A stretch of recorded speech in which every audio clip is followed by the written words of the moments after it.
Hey guys, tonight we're stepping straight into a world where people sleep in their clothes, wake up itchy, and sniff the air only to regret it. It's medieval Europe, and you've just been dropped into someone's smelly, lice-ridden shoes for the next 24 hours. This isn't a fairy tale. This is the real, unfiltered, probably stained life of an average person in the 14th century. You won't believe how normal it was to sleep beside mouldy bread, a squeaky rat, and maybe your entire extended family on the same straw mat. All right. Before you get too cozy, go ahead and smash that like button and subscribe, but only if your heart says yes. And hey, while you're here, drop a comment and tell us, where are you listening from and what time is it right now? Let's see who's the furthest from this medieval madness. Dim the lights, get that fan going for some background vibes, and let's chill into tonight's little adventure. You wake up on something that used to resemble a bed. It's hard to tell. There's a sack of straw under you, lumpy and damp in all the wrong places, and your face is pressed against a rough wool blanket that smells faintly of onions, fire smoke, and wet dog. It's still dark, but someone's already walking around. Probably your uncle, judging by the thick scent of ale and garlic drifting over. Your entire family shares this single-room cottage. Your mother snores across the room. Your brothers are somewhere in the dog pile of limbs beside you. The floor is compacted dirt, slick from yesterday's storm. There's no glass on the windows, just wooden shutters, and no chimney either. The fire pit in the centre of the room still smoulders, pushing thin smoke up toward the rafters where it curls, indecisive. You sit up, and your head connects solidly with a low wooden beam. Every building in town seems to have been built for slightly shorter people, which would be fine if you weren't constantly half-sitting to avoid a concussion. You wipe your face. There's something crusted on your cheek, possibly soup, possibly something less appetizing. No time to dwell. The first thing you feel isn't cold, it's itching. Your tunic, it's coarse, scratchy, and you've worn it for 5 days straight, is alive with little tickles. Fleas, most likely. Lice, definitely. Bed bugs? Hopefully just a few. You shuffle to the wooden bucket in the corner that passes for a wash basin. It contains maybe an inch of water left over from 2 days ago, which everyone has been using to freshen up. It's got a few floating flecks in it now, something black, something green, and it smells faintly of cabbage. You splash your face anyway. There's no soap. Soap is for people with coin. You once saw a neighbour use a sliver of something called lye soap, made from animal fat and wood ash. It stripped the grime from her hands, and most of the skin too. She hasn't used it since. As the sun creeps through the cracked shutters, the full perfume of your surroundings hits you. It's a deep, earthy funk. Layers upon layers of humanity. Sweat from weeks past. Old chamber pot spills. The musky tang of a dog sleeping too close. And somehow, under it all, a whiff of stale bread. You hear the pigs in the pen outside. That pen, by the way, is only about 6 feet from your door. And in case you were wondering, pigs have absolutely no interest in boundaries. Your father is already at the hearth, stirring something in a cracked pot. Porridge. Oats, mostly. Maybe a turnip if you're lucky. It'll smell better than it tastes. You notice he hasn't washed his hands, and you also notice he's using the same spoon you saw him use yesterday to scrape gunk off his boot. You blink, you breathe, you brace yourself for the day. And as you stand, bones stiff, shirt stuck to your back, hair already damp with night sweat, you realise something. This is normal. This is everyone's morning. Because in medieval times, waking up clean was a fantasy. You step outside and immediately regret it. The ground is a slurry of mud, straw, chicken droppings, and something unidentifiable but suspiciously warm. The morning mist hasn't lifted yet, so everything looks like it's been dipped in soot. You wrap your arms around yourself, trying not to think too hard about the odour wafting off your own body. The smell clings to your wool, your skin, your very soul. It's not that you're especially dirty, it's that everyone else smells exactly the same, so you never really notice. Until you do. A neighbour lumbers past with a bucket of slop. She nods at you, toothless and smiling, her grey hair tucked beneath a linen cap.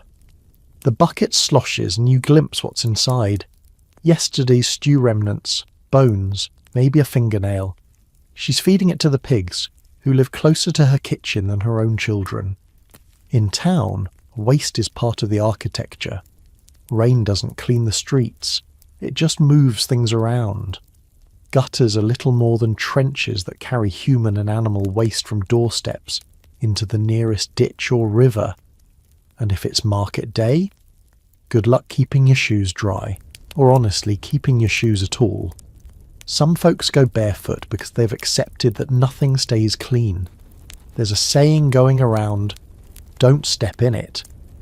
That it can refer to almost anything really. The remains of a dead rat, a half-eaten meat pie, or something your neighbour's goat left behind while making a surprise visit through your front door last night. But here's something weird. People don't seem particularly bothered. Dirt is a fact of life. No one's chasing purity, just survival. Besides, in some circles, being too clean is suspicious. You overheard someone last week whispering that bathing too often opens your skin to illness. Something about your pores letting the bad air in. You nod along because, well, who's going to argue with a guy who's never taken his tunic off in public, even when he fainted? Still, not everyone accepts filth without question. Monks in distant monasteries supposedly follow strange routines, washing their feet once a week, trimming their hair with sharp shells, even scrubbing themselves with sand to exfoliate. One traveller claimed that in Moorish Spain people bathe weekly, with hot water, scented oils, and towels. Imagine that. A towel. You make your way to the town well, trying to dodge puddles and people. The line's already long. A dozen villagers stand around waiting to draw water, each with their own cracked pot or wooden pail. Some chat, some cough. One boy sneezes directly into the communal bucket. No one says anything. When it's finally your turn, you lower the bucket into the dark, echoing shaft and bring it up slowly, hand over hand. The water looks clear enough, but you've heard stories. A child drank too much of it last month and hasn't spoken since. Another swears he saw a rat swimming in it. And someone else says a thief once threw a stolen purse into the well to hide the evidence, and now it's cursed. Still, this is your only option. You carry the pail home, your arms burning, your tunic chafing under your arms. Half the water sloshes out along the way. The other half will be used to make broth. Maybe later, if there's some left, your mother will dip a cloth in it and rub the dirt off your face. Maybe, but for now, you just breathe. Smoggy morning air, a bit of wood smoke, the unmistakable sour scent of livestock. You press a finger to your temple, scratch absent-mindedly behind your ear, and feel something tiny scurry away into your hairline. It's going to be a long, grimy, unforgettable day. You try not to breathe through your mouth, because the man standing next to you, his breath could knock over a mule. He's chewing something, parsley maybe, or a wad of mint leaves. He's doing his best, bless him, but it's not enough. Nobody brushes their teeth. Not really. Toothbrushes, as you might imagine them, simply don't exist. The idea of scrubbing your teeth with bristles sounds like something from a wizard's dream. Instead, you make do. Some people chew aromatic herbs in the morning, rosemary, fennel, even sage, hoping it masks the odour wafting from between their rotting molars. Others use linen rags dipped in salt to wipe at the worst of it. If they're feeling fancy, you rub your teeth with your sleeve and immediately taste last night's stew. Or maybe last week's. Your gums throb. One of your back teeth has been loose for days now. There's a metallic tang in your mouth, and every time you bite down wrong, The ache shoots through your jaw like a hot poker. You'd complain, but everyone around you's in the same condition, or worse. You overheard old Henrik groaning yesterday, clutching his cheek. His daughter says he stuck a chicken feather into the cavity, trying to soothe the demon inside. The next morning the feather was gone, swallowed in his sleep, and don't even try to find a dentist. You'll get a blacksmith or a barber who moonlights with a pair of iron tongs and a bucket to catch the blood. If you're lucky, they'll offer ale before they start yanking. Some folks have their teeth filed down intentionally, not for health, but fashion. You once saw a man from the Baltic coast with sharp, chiselled incisors painted black. Said it kept away the spirits, or maybe just kept people from asking too many questions. You remember your grandmother saying that apples help clean the teeth? Too bad apples are expensive and out of season, so instead you chew on a twig. Not just any twig, a particular kind from a hazel tree. You gnaw until the end phrase, then run it along the gum line. It sort of works. Your mouth still tastes like salted meat and sour wine, but now it has a woody aftertaste. You pass a mirror. Well, not really a mirror. It's a piece of polished metal someone hammered flat and hung on the wall with string. You catch a glimpse of yourself in the dull reflection. Your lips are cracked, your gums are pale, and your teeth are, well, they're still mostly there. For now. You grin anyway. Because in this world, the bar is low. You know that guy who lost all his front teeth from a single fall during last winter's frost? He whistles through the gaps now when he speaks. Children think he's part owl. Of course, noble folk claim their breath doesn't stink. They chew imported cloves or sprinkle crushed cinnamon into wine. They have tooth powders made of ground oyster shells or burnt bone. Powders that would shred your enamel faster than they clean anything. But they love the feeling. They say it makes their mouths tingle. You think maybe they've just gone numb. And speaking of tingling, someone once told you rubbing your gums with powdered salt and vinegar keeps them lively. You tried it. Once.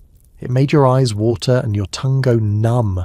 You'll take bad breath over chemical warfare any day.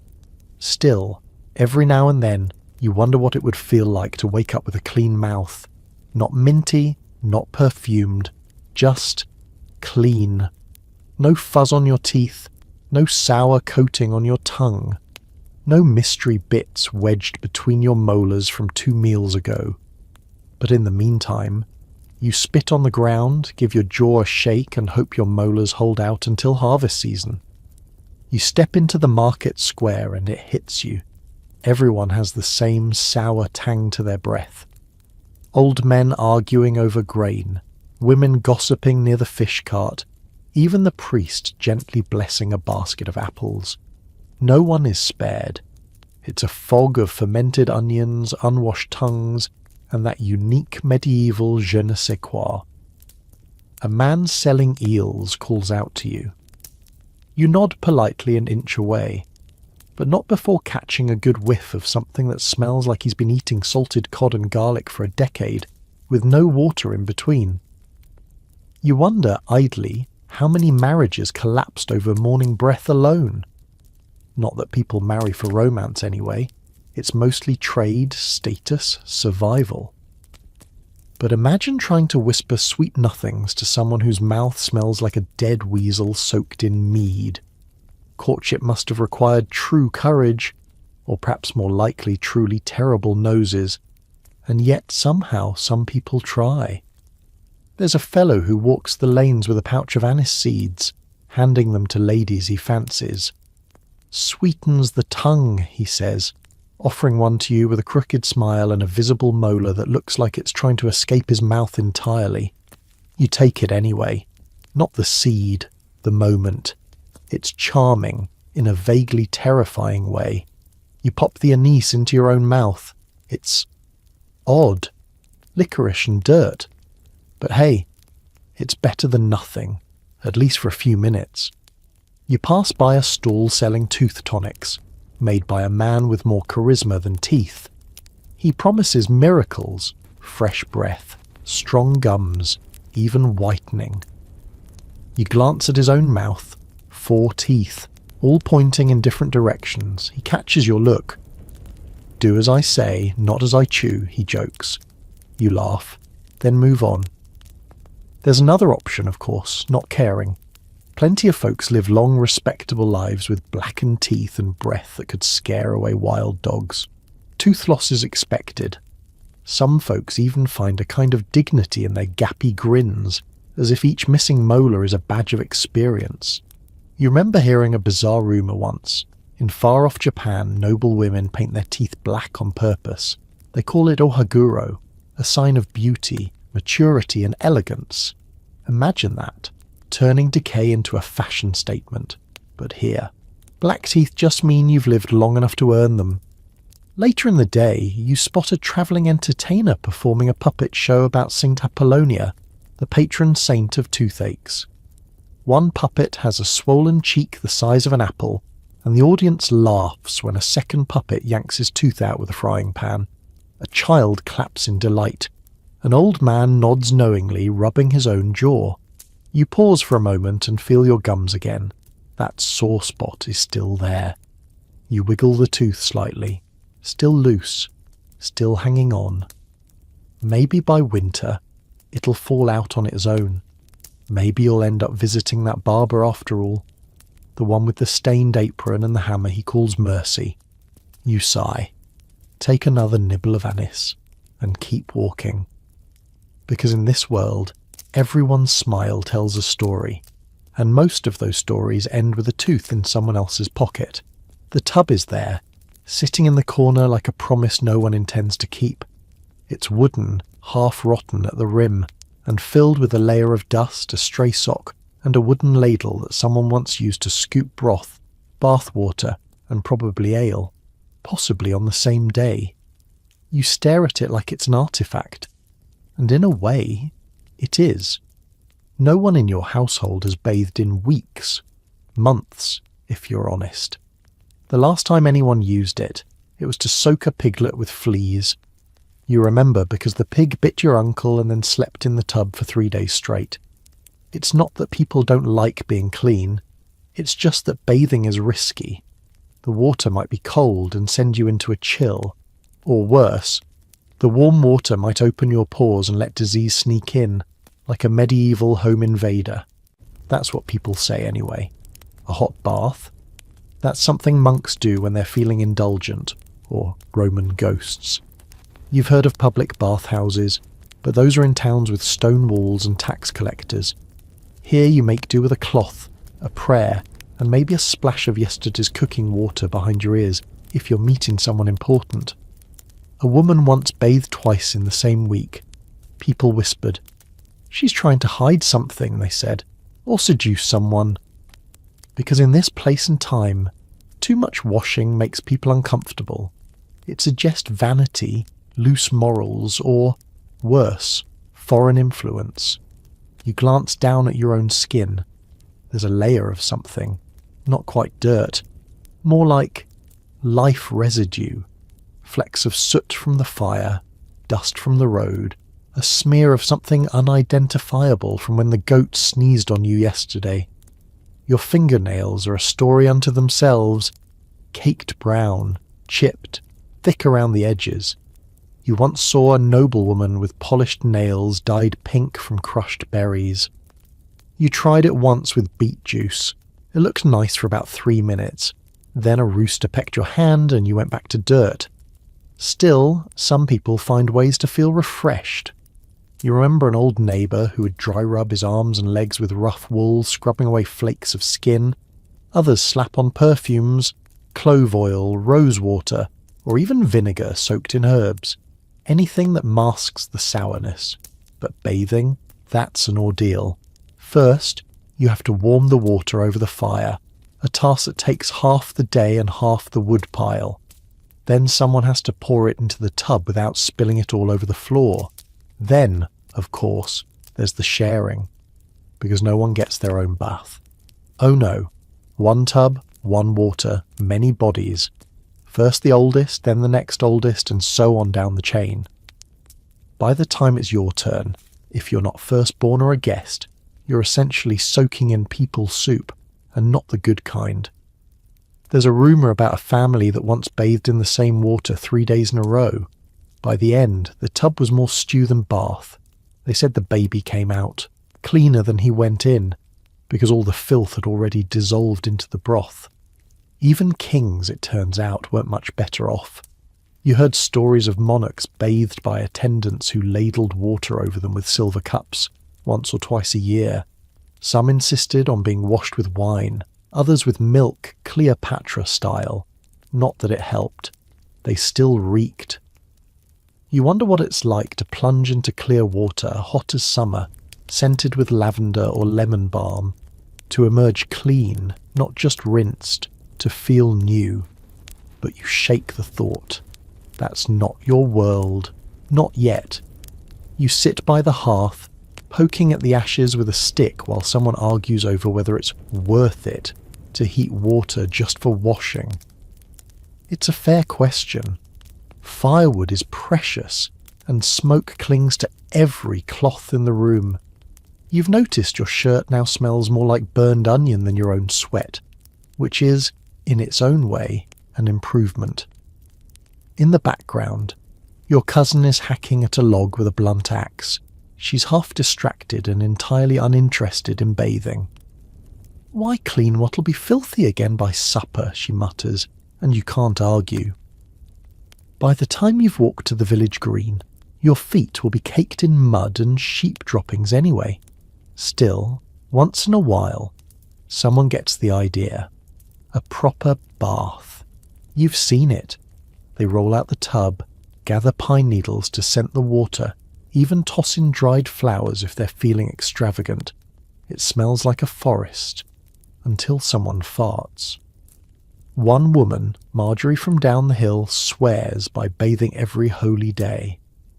Claims the Virgin herself appeared to her once and instructed her to scrub behind her ears. Whether this was divine hygiene advice or just a fever dream is up for debate, but she does have unusually shiny hair for these parts. Then there's Walter.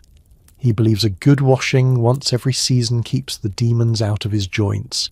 He'll fill a cauldron, strip down in full view of the sheep and yell, "Cleanliness before the cold," as if announcing a night's duel. The sheep seem unimpressed, but you've developed a rhythm, a cloth, a bucket, a bit of ash soap if you can find it. Rub the neck, the underarms, the bits that threaten to ferment. It's not a bath, but it's maintenance. You've also noticed that the people who don't bathe at all tend to walk with a certain confidence. The kind of confidence only possible when you're absolutely unaware or utterly unbothered by your own odour. There's something terrifyingly powerful about that. A few oddballs have tried alternatives. There was a fellow who claimed rolling in the snow counted as washing, until he caught a chill that never left. Another bathed only during thunderstorms, believing lightning charged the water with purifying force. He hasn't been seen since midsummer. There's a nearby village with rumours of a bathhouse still operating, run by a widow who charges 2 pennies for hot water and throws in herbal oils if she likes you. But getting there takes a day's walk, and the last man who came back from it swore it cured his itch, but gave him something much, much worse. He wouldn't say what, just scratched his inner thigh and stared off into the distance. Still, every once in a while someone washes, and the result is startling. Skin appears, pale, unfamiliar, smelling not of fire or flesh, but of nothing. And in a world where everyone stinks of something, that nothingness is almost magical. But the scent never lasts. Within hours the dust returns, the sweat beads, the clothes cling, and the body accepts its fate once more. Because here, in the land of soot and straw, bathing isn't about cleanliness. It's about ritual, about rarity, about fighting back against the inevitable for a brief slippery moment before the filth wins again. You scratch your head and freeze. Something moved. You wait, very still. Then it happens again, a tiny tickle behind your ear, like a wandering eyelash or a whisper from a very small, very rude creature. You scratch again, this time more aggressively, and under your fingernail something hard and tiny catches. A louse! You flick it into the fire and sigh. Another day, another infestation. The truth is, your scalp hasn't felt truly clean in years. You've accepted it. Everyone around you scratches constantly. Sometimes in conversation, sometimes during meals, sometimes while praying. No one comments on it anymore. It's as common as breathing. Hair in the medieval world is a magnet for oil, dust, soot, and of course, guests. Lice, fleas, even mites find a welcoming nest in the thick, unwashed strands. Shampoo doesn't exist, and combing only helps if you own one. Most folks make do with their fingers or a bit of bone shaped into teeth. You lost yours months ago. Now you just rub your scalp with salt and hope for the best. Your cousin once tried washing her hair in vinegar. She smelled like a salad for 3 days, but the itching stopped for about 12 hours. Then the lice returned, drunk and angrier. Some monks shaved their heads to avoid the problem altogether. Not out of piety, as most believe, but because lice have fewer places to hide on bald scalps. In fact, one local priest secretly uses a razor behind the chapel. He says it's for religious discipline, but you've seen the scratch marks. You know better. You know one family that swears by goose fat. They smear it through their hair once a week, claiming it suffocates the bugs. It might. It also suffocates you if you stand too close. They glisten like roast meat in candlelight. Of course, noble women have their own approach.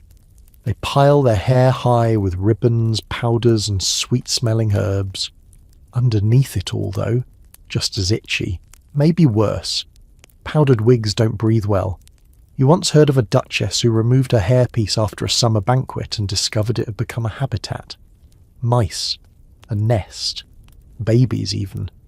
You don't know if the story's true, but it feels true. Your neighbour Beatrice is brushing her daughter's hair with a bundle of nettles. Not gently, either. They don't like the sting, she says, yanking through the tangles. The child winces but doesn't protest. Everyone has their own method, and few are gentle. When infestations grow unbearable, people burn things. Clothes, bedding, occasionally entire huts. Last summer, a man 2 towns over torched his mattress after waking to find it walking by itself.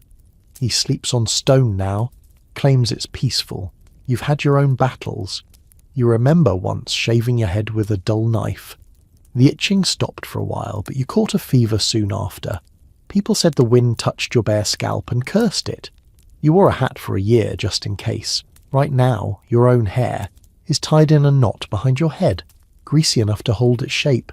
You consider undoing it. Maybe airing it out will help. But then again, you're about to help shear the sheep and you know what those woolly beasts leave behind. So you scratch again and keep walking. In the medieval world, a louse is not a shame. It's a neighbour. Later that day you spot something strange. A woman with shiny hair. Shiny. Actual light bouncing off her braid like sunlight on polished wood. You stare, amazed, and a little suspicious. Either she's royalty, or recently dipped her head in something blessed by saints. You get closer and realise she's using a lice comb. A real one. Bone handle, carved teeth. Precious, rare, and worth more than your shoes. She drags it slowly through her daughter's hair, the teeth clicking softly as they pass. After every stroke, she wipes it clean on a scrap of linen. Grey with use, speckled with something small and moving. She doesn't smile at you, just nods once, like a priest performing a ritual. Then returns to her work. It's hypnotic. Stroke, wipe, scratch, flick. Not everyone is so diligent. Some folks have given up entirely. A man passed you in the street this morning. scratching so violently it looked like he was trying to remove his own scalp. When you asked if he needed help, he grinned and said, "They keep me company," then kept walking. You've tried remedies before. Boiled rosemary rubbed directly into your scalp. It made your head smell like soup and your dog followed you for 3 days. You also tried burying your cap in the ground overnight, a method someone claimed starves the lice of moonlight. That one just gave you a muddy hat and more lice. Children are the worst. They share everything. Crumbs, sticks, diseases, and of course, head bugs. You remember the plague of 2 summers ago? Not the big plague, just the village-wide itch fest. Everyone scratching. The baker accidentally bled into the bread dough. The priest refused to bless hair for a month. It ended only when the weather turned cold and the bugs went dormant. Or froze. But even nobles suffer. You once overheard a stable boy bragging about seeing a nobleman's wig removed after a hunting trip. The smell alone nearly knocked him over. A squirrel would have passed out, he swore, underneath the layers of powder and pomade, sores, scratches, and dozens of fat, shiny lice, enjoying the royal buffet. There's a kind of grim equality in it. Lice don't care how much land you own. Whether you pray 5 times a day, whether you smell of myrrh or mud, if you have a scalp, they'll live there, rent-free. At night, you lay down on your straw mat, tucking your head into the corner that seems least infested. You think of that comb, the careful strokes, the tiny corpses wiped away with such reverence. One day, maybe, you'll find one of your own, or carve one, if you're lucky enough to get your hands on the right bone. You've even heard of ivory ones, used by traders in far-off cities with names you can't pronounce. They say those cities have barbers, real ones, who cut hair, clean ears, scrape tongues, and comb out bugs for a price. But for now you scratch, gently, strategically. One spot behind the ear, another at the base of the neck. And if you dream of anything tonight, it won't be riches, or bread, or baths. It'll be a louse-free pillow. You reach for the bread dough, but not before wiping your hands on your tunic. Not clean, not dry, not even particularly helpful. But it's what everyone does. That smear of flour and yesterday's fish scales now joins the symphony of stains already decorating the front of your shirt. Washing hands before meals? That's a luxury for kings and clergy, and even they only do it when company's watching. Your fingers have seen things, literally. This morning they plucked chicken feathers, cracked a few eggs, one of which might have been partly rotten, and helped haul a sack of turnips that had been sleeping next to a mouse nest. You meant to rinse them, but someone knocked over the water bucket, and the well line was too long, so now it's fingers crossed. Still, you knead the dough. The warmth feels nice, and you try not to think about what's under your fingernails. After all, hands are tools. Tools get used. Tools get dirty. Cleanliness, in this world, is not the absence of filth. It's the absence of visible chunks. You're not alone in this. Everyone you know has the same relationship with their hands. Functional, but ignored. The baker wipes his nose, then kneads your loaf. The tanner scratches his armpit, then hands you a new pair of shoes. Even the village healer handles open wounds with the same fingers she uses to chew dry meat. Hygiene is rarely questioned, just shrugged off like a mild inconvenience. Of course, there are some precautions.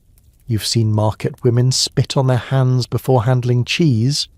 To warm them up, they say. Others will rub their palms on the sides of their aprons, especially if someone important is watching.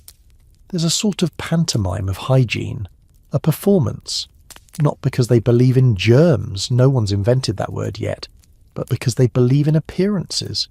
You've developed your own rituals. After gutting fish, you'll grab a fistful of grass to rub between your fingers. If you've touched dung, you swirl your hand through the ash pile before wiping it on the dog. The dog doesn't mind. or if it does, it's too polite to say. Still, there are times you regret your hands, like when you forget and rub your eye after chopping onions, or scratch your skin after touching someone with a rash. You know a boy who lost 3 fingers after an infected splinter turned his hand black. They say the pus smelled like old cheese. The midwife cut them off with shears and cauterized the stumps with a poker. He got better, sort of. The worst part is that no one blames the filth. They blame fate. God's will, they mutter, as if bacteria had nothing to do with it. Once, in a fit of ambition, you tried to scrub your hands with sand, like the sailors do. It worked, for about 10 minutes, but then you opened a blister and got dirt in the wound. You spent a week sucking on your own knuckle, trying to keep it from oozing green. You'd like to say you learned your lesson, but today, as you reach for another piece of dough, you scratch your chin with the back of your knuckle, the same hand that just scooped pig feed. Old habits die hard, or sometimes just fester. You're halfway through lunch when someone sneezes across the table. No one flinches. No one turns away. You watch as a fine mist settles on a loaf of bread, a hunk of cheese, and possibly the back of your hand. It glistens briefly in the firelight, then vanishes, absorbed into everything. The meal continues. You keep chewing. After all, hands have touched worse. Every door handle, every borrowed cup, every shared spoon is a gamble. The wooden bowl you're using? Used by your cousin last week when she had the cough. The knife, passed between 3 people already today, none of whom wiped it before handing it off. There's a rhythm to it all. You eat, you wipe, you carry on. Your hands become extensions of your hunger, not agents of hygiene. And if someone falls ill, it's chalked up to bad air or imbalance or sin, but never hands. Still, you can't help noticing the little rituals that try to bring order to the chaos. Before meals, your grandmother used to blow on her hands, not to clean them, but to chase off spirits. You do it sometimes too, out of habit. The warmth helps, and it feels like you're doing something at least. One man in town insists on dipping his fingers in beer before eating. Another rubs his hands with garlic, swearing it scares off the fever.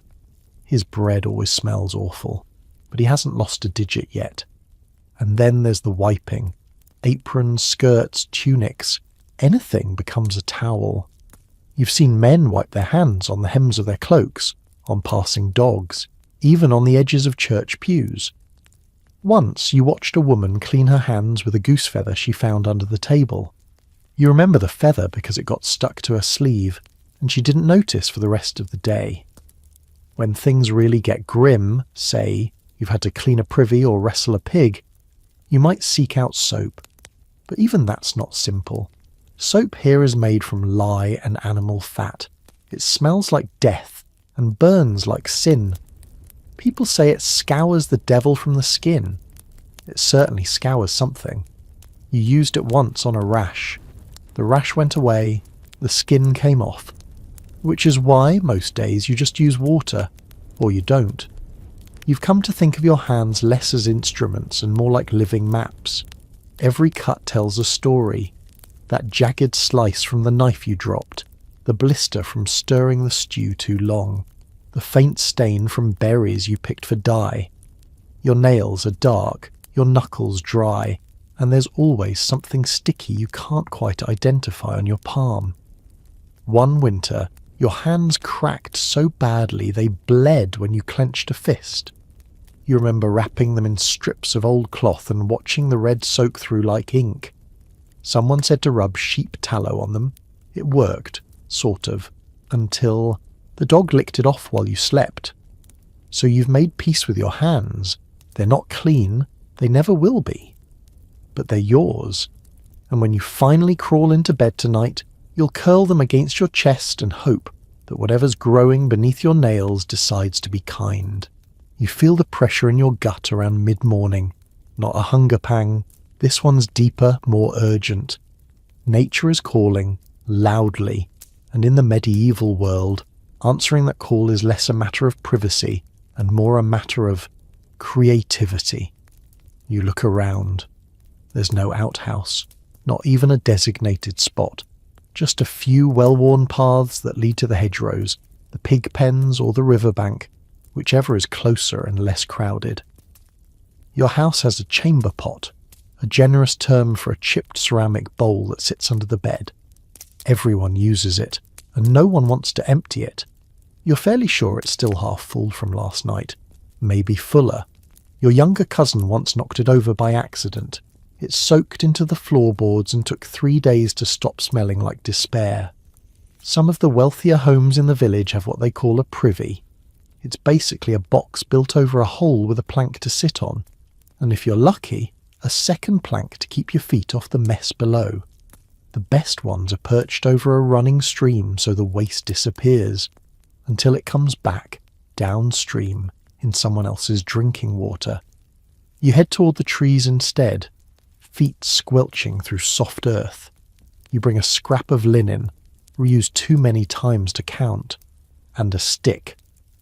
You heard from someone in the next village that Romans once used sponges on sticks, soaked in vinegar, and passed them around like communal toothbrushes. You're not sure if that's better or worse than what you're about to do. There's no such thing as toilet paper. That's a fantasy. What you use depends on the season. In spring, it's fresh leaves. In winter, frozen moss or, heaven forbid, snow.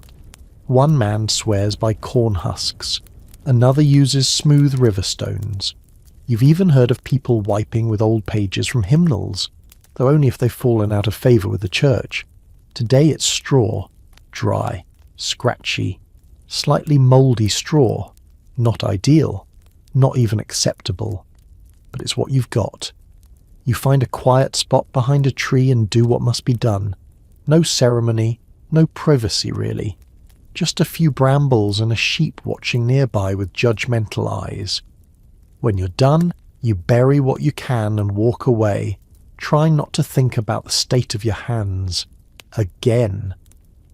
Later, you'll pass someone squatting behind a shed and pretend not to see them. They'll do the same for you. It's a system of mutual non-acknowledgement, the closest thing to courtesy in this part of life. In the town square there's a public latrine. It's a row of holes over a pit surrounded by a half wall that shields nothing but your knees. The smell announces itself long before you reach it. Rank, sour and layered with centuries of shame. No one talks inside. The silence is thick and heavy, broken only by the occasional grunt or the slap of flies against flesh. Sometimes children fall in. It's rare, but it happens, and when it does, no one jumps in after them. A rope is lowered, a prayer is said, sometimes both. You've never used that latrine yourself, not because of the smell or the flies or the risk of falling, but because once you saw something move in the pit, something with eyes. It blinked, you blinked back, and you haven't returned since. So instead, you keep to the hedgerows, the trees and the corners where grass grows tall. In the medieval world, relief comes with a price, and modesty. That's a modern luxury. You're walking back toward the village when you see a man relieve himself directly against the side of a barn, in broad daylight, while whistling. A few hens scatter, unimpressed. A passing woman raises an eyebrow but keeps walking. No one's shocked. No one scolds. It's just another Tuesday. The truth is, public urination isn't really public here. It's just normal. When there are no proper toilets, the world becomes your toilet. The corner of a building, the base of a tree, the alley behind the baker's shop, they've all been christened many times over. The problem, of course, is that everything smells. Every wall you lean on, every cart you pass, every stone in the street carries the faint, unmistakable sting of ammonia. It clings to the air, especially in summer. By midday, the whole town feels like it's been lightly misted with warm urine. And heaven help you if it rains. The streets become little rivers of runoff. carrying more than just water down the hills. That's why some people wear pattens, wooden platforms strapped to the bottom of shoes, to keep their feet out of the muck. It helps, a little. Until you step wrong and splash something truly unforgettable up your leg. Some households try to stay ahead of the stench. They toss ash or straw over their chamber pot dumps. Some even spread sweet herbs like lavender or sage across thresholds. But it's like trying to perfume a horse. The smell always wins. There's a night man in town, his name's Hob. He's paid to collect the waste from chamber pots and latrines and cart it out of the village. They call him the Gong Farmer, which sounds noble until you see the state of his boots. He works after dark because no one wants to see where it all goes. Hob is a quiet man, stoic, covered in stains. You once asked him where he dumps it all. He just pointed toward the river. You nodded. You drink from that river. And then you stopped asking questions. Not all waste ends up in the water, of course. Some ends up on fields. Human waste as fertilizer. It's called night soil, and it's collected with pride by farmers hoping for a better barley harvest. You once helped spread a cartload across a field and couldn't eat anything brown for a week. There's also the bucket method. Families with no privy simply keep a large wooden bucket near the back door. When it fills, someone carries it out and tosses the contents somewhere.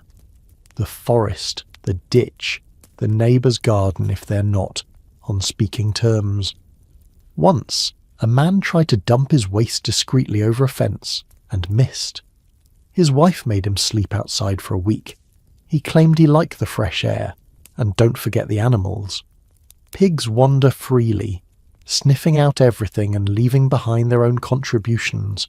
Horses go wherever they stand. Dogs do what they want. Cats, at least, bury things. You've stopped trying to keep your shoes clean. It's easier to stop wearing them. At night, if you need to go, you try not to leave the house. You use the pot under the bed, hoping it doesn't slosh or tip. You hold your breath, do your business, and slide it back into the shadows. Tomorrow, someone will empty it. Maybe. And if not, well, that's what corners are for. You're walking through the village market when something strange strikes you. Not a scent, but a pattern of scents. Each person around you has their own signature aroma, like a walking memory, or warning. You close your eyes for a second and you can almost identify them by smell alone. The blacksmith, charcoal, sweat and burnt hair. The butcher's boy, dried blood and salted fat. The tanner's wife, vinegar, leather and damp wool. Your neighbour, with a dozen goats. Goat. Everyone stinks, but in distinct, oddly consistent ways. And while nobody's fragrant in the modern sense, there's a pecking order of smells. The poor, like yourself, carry the scent of labour, soil, livestock, wood smoke, body. But the wealthy, they smell artificial, cloaked in heavy perfumes, rosewater, musk and oils, thick enough to gag a cow. You once passed a nobleman riding through the village. His cloak fluttered in the breeze, and behind it a cloud of lilac and cloves so dense you nearly sneezed yourself into the ditch. It didn't smell bad exactly, just wrong, like trying to cover mould with honey. Your nose knew better. These perfumed layers aren't about cleanliness, they're camouflage. A rich man's powdered wig hides scalp rot. His embroidered gloves conceal nail fungus. His scented handkerchief keeps the smell of others at bay, especially if he must walk past peasants like you. And heaven forbid he actually bathes. That would be considered excessive, suspicious even. After all, a certain amount of funk is expected. Natural, too clean, and people start whispering, who's he trying to impress? Has he got something to hide? You remember hearing about a lady who insisted on washing with hot water every fortnight. She claimed it helped her spirits. Her servants whispered that she might be unwell in the head. Still, there are nobles who take pride in their scent. You once overheard two ladies discussing their perfumes like soldiers comparing weapons. One favoured cinnamon steeped in red wine. Another preferred crushed violets mixed with almond oil. Neither had bathed in months. Their gowns, stiff with old sweat, were sprayed daily with rose water until they reeked like decaying bouquets. Even their pets weren't safe. A visiting merchant once brought a tiny dog, half rat, half bark, that had been powdered from head to tail. It coughed lavender and bit a farmer's daughter. She said it smelled better than it bit. But the most absurd was Sir Aldrich. Sir Aldrich prided himself on being the sweetest smelling knight in the realm. He carried 3 pomanders at all times, spherical metal cages filled with dried herbs, spices and lumps of ambergris. He tucked one into his belt, one into his boot, and one dangled from his horse's saddle. You could hear him coming by the faint jingle of perfume against armour, a walking spice rack. Rumour had it he hadn't washed since the coronation 2 years ago. Clean men die faster, he claimed, quoting a physician who also believed lettuce caused madness. And yet, despite the absurdity, his scent worked. The townsfolk swooned. Children followed him. Even the pigs made way when he passed. It wasn't clean, but it was powerful. In this world, your smell isn't just part of you, it is you. You once met a man who wore garlic around his neck, not to eat, not even to ward off sickness, but to mask the scent of his own armpits. Better to smell like stew than sin, he told you proudly. You weren't sure which one was worse, but you nodded anyway. Some smells are strategic, others are symbolic. The local priest, for instance, smells faintly of frankincense and damp wool. Not because he's particularly clean, he sleeps in the same cassock he preaches in, but because the church is the only building regularly filled with scented smoke. That cloud of holiness lingers on everything. Robes, scrolls, even the mice in the rafters. It's not quite pleasant, but it's unmistakable. Certain jobs come with a permanent odour. The tanners who soak animal hides in urine and lime are marked by a stench that seeps into their pores. They could scrub for days and still smell like boiled feet. People cross the street when they pass, and yet tanning is lucrative. The stink, it turns out, pays well. Then there's the fishmonger. No one's quite sure if he smells like fish because of his trade, or if he chose his trade because he already smelled like fish. It's become part of his identity. He even hums like a sea shanty when he walks. But no scent sticks to the memory like your own. Sometimes you catch it, after a long day of labour, after being trapped indoors with too many people and too little air. You raise your arm or shift your shirt, and there it is. That earthy, slightly sour, distinctly you aroma. Not offensive exactly, but potent, real, human. A scent that no amount of mint leaves or rosewater can truly erase. You've tried things. You've rubbed thyme under your arms, dabbed vinegar behind your ears. One bold afternoon, you boiled lavender flowers into a thin tea and poured it over your head. It helped for a few hours. Then the sweat came back, and with it, the baseline funk of medieval existence. The weird part, you start to miss it when it's gone. Once, during a fever, you couldn't smell anything for 2 days. Everything tasted like clay. The air felt hollow. You missed the richness of the world, even the stink.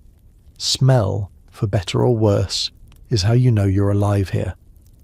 Sometimes, when you lie in bed, curled in a nest of scratchy wool and hay, you take a deep breath, not to relax, but to recognize the people around you. Your mother's smoky shawl, your brother's foot wrappings, which have not been changed in a season. Your own scent mingled into the blend, and you fall asleep faster. It's strange, really. What would smell like disaster to a modern nose becomes to you a kind of comfort, a map, a signature, a claim. In the medieval world, you can't escape smell. You are your smell, and no one can take that from you. The bathhouse door creaks as you push it open. The The scent hits you before the steam. Wet wood, old sweat, faint herbs, and something unpleasant underneath. Not quite rot, not quite fish, but definitely human. You hesitate. This is your first time in a real bathhouse. Not a tub behind a shed, not a bucket in the yard, but an actual public place built for washing bodies. The kind of place only found in towns large enough to have cobblestone streets and rumours of actual physicians. You heard about it from a peddler who claimed the steam would boil the sin right out of your bones. Inside it's dim and humid. Lanterns flicker in the corners, shadows cling to the low ceiling. Wooden benches line the walls. A handful of figures move slowly through the haze, some wrapped in linen towels, others sitting bare, skin glistening with sweat. You try not to stare. The room centres around a large communal tub, more like a shallow pool, fed by a pipe that gurgles now and then as warm water trickles in. A woman leans over it, scooping water with a ladle and pouring it over a man's back. He exhales like someone releasing 3 years of tension. His feet are filthy. So are hers. You slip off your tunic, trying to keep your undergarments on without looking completely foolish. No one seems to care. A boy half your age is scrubbing his arms with a rough cloth. An older woman is shaving her legs with a dull knife and an expression of deep concentration. Nearby, 2 friends laugh as they pour hot water down each other's necks. You're not sure if this is cleansing or mild torture. You lower yourself into the pool. The warmth wraps around your legs, then your belly. You wince. It's not exactly clean. A sheen of body oils glistens across the surface, and there's a suspicious hair floating past. But the heat is glorious. It seeps into your bones like soup into a cold belly. The bathhouse isn't just about washing. It's social. People gossip, deals are struck, secrets exchanged between scrubs. You hear someone whisper about a neighbour's affair, another about a merchant's infected toe. No one's voice rises above the steam. Everything here is muffled, soaked and slow. A man near you dumps a bucket over his own head and gasps. Then he turns and offers you a bar of something. Soap, perhaps. It's crumbly, grey, and smells like old fat and mint. You nod and take it, scrubbing carefully at your arms. You realise, to your mild horror, that your skin is coming off. Not entirely, just the top layer. The dead bits. You watch it swirl in the water like a greasy snowstorm. This is what clean feels like. But not everything in the bathhouse is wholesome. You've heard the stories, not just about theft, though that happens, especially when tunics left on benches look tempting, but of infections, skin diseases, illnesses that spread from one body to another through the water itself. A merchant's son once emerged with red boils and was dead by the next week. They drained the pool, burned the benches, and reopened 2 days later. No refunds. Still, right now, as you close your eyes and let the warmth climb up your neck, you think, maybe it's worth it. A woman beside you leans over and starts plucking something from her partner's back, slowly, methodically. Lice? Scabs? You can't tell. She lines them up on the edge of the tub like little trophies. No one reacts. This is just part of the ritual. Cleanse the body.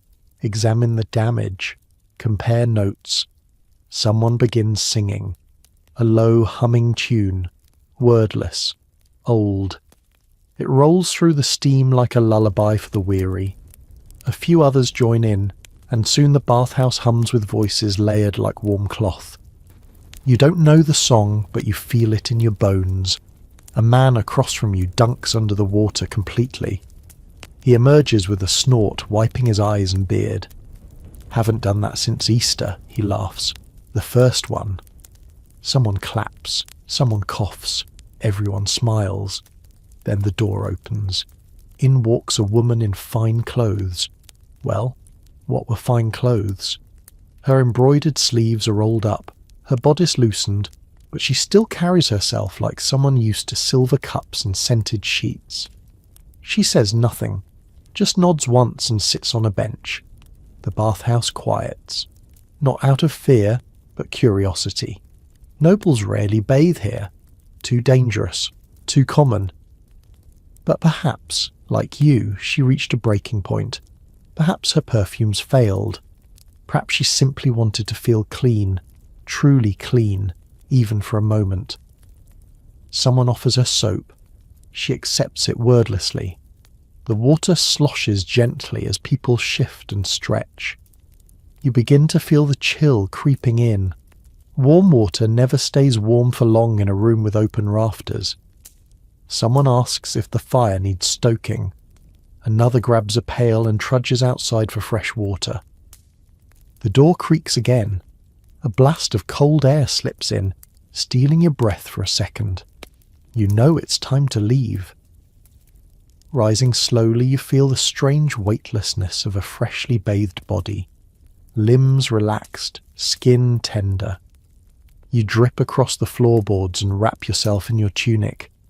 It clings to you unpleasantly, but better wet and warm than dry and itchy. Your fingers are wrinkled, but clean. Your hair smells faintly of mint-fat soap. And for the first time in weeks, your feet don't feel like leather sacks. As you leave, someone slaps your back, a friendly gesture. You're one of them now, part of the bathing crowd, the brave, the boiled, the clean for now. Outside, the cold air bites hard. The wind cuts through your damp clothes, and already the scent of livestock and hearth smoke begins to find you again. It wraps around you like a reminder.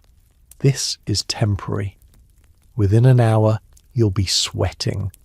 By nightfall, your scalp will itch again. By tomorrow, someone will ask when you last washed, and the answer will already feel too far away. But for now, you are clean. You're soft. You're human, briefly, unburdened, and that's something worth remembering. You tug your tunic over your head and frown. It still smells. Not like you, this time, but like everything else. Smoke, lard, and old water. Because even after you've bathed, the clothes waiting on the bench haven't. Laundry in your world isn't a chore, it's a quest. An ordeal requiring time, firewood, lye soap if you're lucky, and usually someone with far more patience than you. Most people avoid it unless they absolutely have to. You know a man who claims he hasn't washed his cloak in 6 years. It stands up on its own when he removes it. Some say it's gained sentience. At home, your family owns 2 tunics each. One to wear, one to rest, or rather, to rotate. You try not to wear the same one for more than a week straight, but if it's raining, or the river's muddy, or there's just no time, that second tunic might stay hanging by the hearth for a month. No one judges. Everyone stinks. Today is wash day, though. You can tell because your aunt has her sleeves rolled up, her hair tied back with string, and a look on her face like she's preparing for battle. Beside her, a big wooden tub, a fire crackling beneath a pot of water, and a bar of soap made from last year's pig fat and ash. She starts with the linens. They're the worst. Bed sheets full of skin flakes, straw, sweat, and the mysterious yellow blotches you stopped asking about. She beats them against a flat stone while muttering prayers and curses in equal measure. Then come the shirts, the trousers, the woolen socks so stiff they could walk away on their own. You offer to help. She hands you the stick. This stick is no ordinary tool. It's your village's multi-purpose washing paddle. Stir the pot, smash the shirts, poke the fire, whack the dog when it tries to steal drying undergarments. You stir the garments slowly in the pot. The water darkens quickly. By the second batch, it's more broth than bath. Bits float. The smell rises. It's hard to describe, like boiled leather mixed with wet ashes and betrayal. Once boiled, the clothes are wrung out by hand, twisted until your wrists ache, and then hung over hedges, fences, or in fancy households, a drying line made of actual rope. The wind does the rest, except when it doesn't. A sudden downpour can undo hours of work in seconds. You've seen grown men cry watching freshly laundered trousers fall into a puddle of pig muck. You've been that man. And then there's the matter of drying indoors. In winter, everything freezes. Your shirt once turned into a tunic-shaped ice sculpture. You tried to put it on anyway. It cracked. But even when clothes are clean, they never smell fresh. Not like flowers or sunshine or minty soap. No, they smell like whatever firewood was burned that day. Pine, mostly, or dung if it's scarce. Sometimes it's all you can do to hold them up to your face, breathe in the smoke, and tell yourself this is clean now. At least until the goats knock it over. Again. By afternoon, your clothes are steaming on the fence, dripping into the muddy path below. The wind does its best, but drying is never quick. You poke one of your shirts. Still damp. Still smells faintly of whatever died in the washpot. You grab another tunic, technically your good tunic, and sigh. It's the one you wear to church, market day and funerals. It has fewer holes and only one suspicious stain. Still, it's stiff from old sweat and soap residue, and the collar scratches like sandpaper, but at least it's dry. Barely. You pull it on, then bend down to check the socks. Bad idea. One has vanished. Probably claimed by the neighbour's dog. The other is damp and smells like it crawled out of a bog. You shrug. Bare feet it is. Back near the wash tub, your aunt is still at it. Her hands are red, raw and wrinkled. She doesn't complain. She just keeps scrubbing, twisting, boiling. It's not just cleaning, it's fighting back. Against the filth, the season, the smell that soaks into bones. Laundry is war, and she is undefeated. She tells you how nobles wash their clothes less often, especially the really rich ones. Washing wears out fabric, and replacing fine linen is expensive. Instead, they change layers. Undergarments daily if possible. Outer garments. Once a season maybe. Sometimes they just douse themselves in perfume, change the chemise and move on. The stink is filtered, never erased. You've heard of powdered linen, cloth rubbed with chalk or flour to refresh it. In one case, ashes were sprinkled on cuffs and collars to absorb grease, then brushed off with a feather fan. It's less laundry and more camouflage. Some nobles even hire washerwomen, teams of them. Entire guilds in the cities, all trained in the alchemy of removing stains from velvet and brocade. But even they have limits. You once heard a tale of a laundress who refused to clean a lord's underpants, citing spiritual damage. Out here in the village there's no such luxury. If it's soiled, you wash it. Or don't. You've seen some families throw away garments once they're too far gone. Not burn them, throw them, into the forest, into the river, into ditches. Discarded tunics lie half buried in mud like fallen soldiers. You once saw a shirt tangled in the branches of a tree after a storm. You recognized it. It used to be yours. As evening falls, your aunt finally wrings out the last of the linens. She hangs them like flags along the fence, then sits down with a groan that says everything. You offer her a cup of broth. She accepts. Her hands are shaking. You glance at the drying shirts shifting gently in the wind like ghosts. Clean ghosts for once. You feel a flicker of something. Pride, maybe? Or just the relief of seeing cloth that doesn't crunch when it moves. It won't last. By tomorrow the goats will rub against the fence. The chimney smoke will do its work. You'll spill stew. Someone will sneeze. And everything will smell like life again. But tonight, just for a little while, your sleeves don't reek. Your shoulders feel light. And you almost feel new. You hear a rustle in the woods and glance over your shoulder. It's just Beatrice, walking slightly hunched, her face pale and tight. She clutches a cloth bundle to her hip, wadded linen, thick and stained. Her gait is cautious, and her expression says everything. She's on her moon cycle. In your world, no one talks about it. Not really. Men pretend it doesn't happen. Women handle it in silence. There are no special products, no convenient wrappers, no hot water bottles or pain relief pills. Just rags, moss and grit. You know because you've been there. When your time comes, it's not just discomfort. It's a logistical puzzle. First, there's the padding. Some use folded rags tied with string or stitched into cloth belts. Others rely on natural materials, moss if it's fresh and dry, straw in desperation. You've heard of women using rabbit fur or even rolled up wool, but those are luxuries. You once tried packing dried leaves inside your shift. It worked for 10 minutes. Then they crumbled like sad pastry. Then comes the washing. That is, if you can. Blood-stained rags must be boiled or scrubbed, but always in secret. People say menstrual blood spoils milk, wilts flowers, and curses bread. Best not to advertise that it's your moon time. You remember the time you hung a cloth to dry and it disappeared. The next day, the baker wouldn't sell you anything. You suspect the two are connected. Beatrice reaches the stream's edge and lowers herself slowly to rinse the bundle. She's not alone.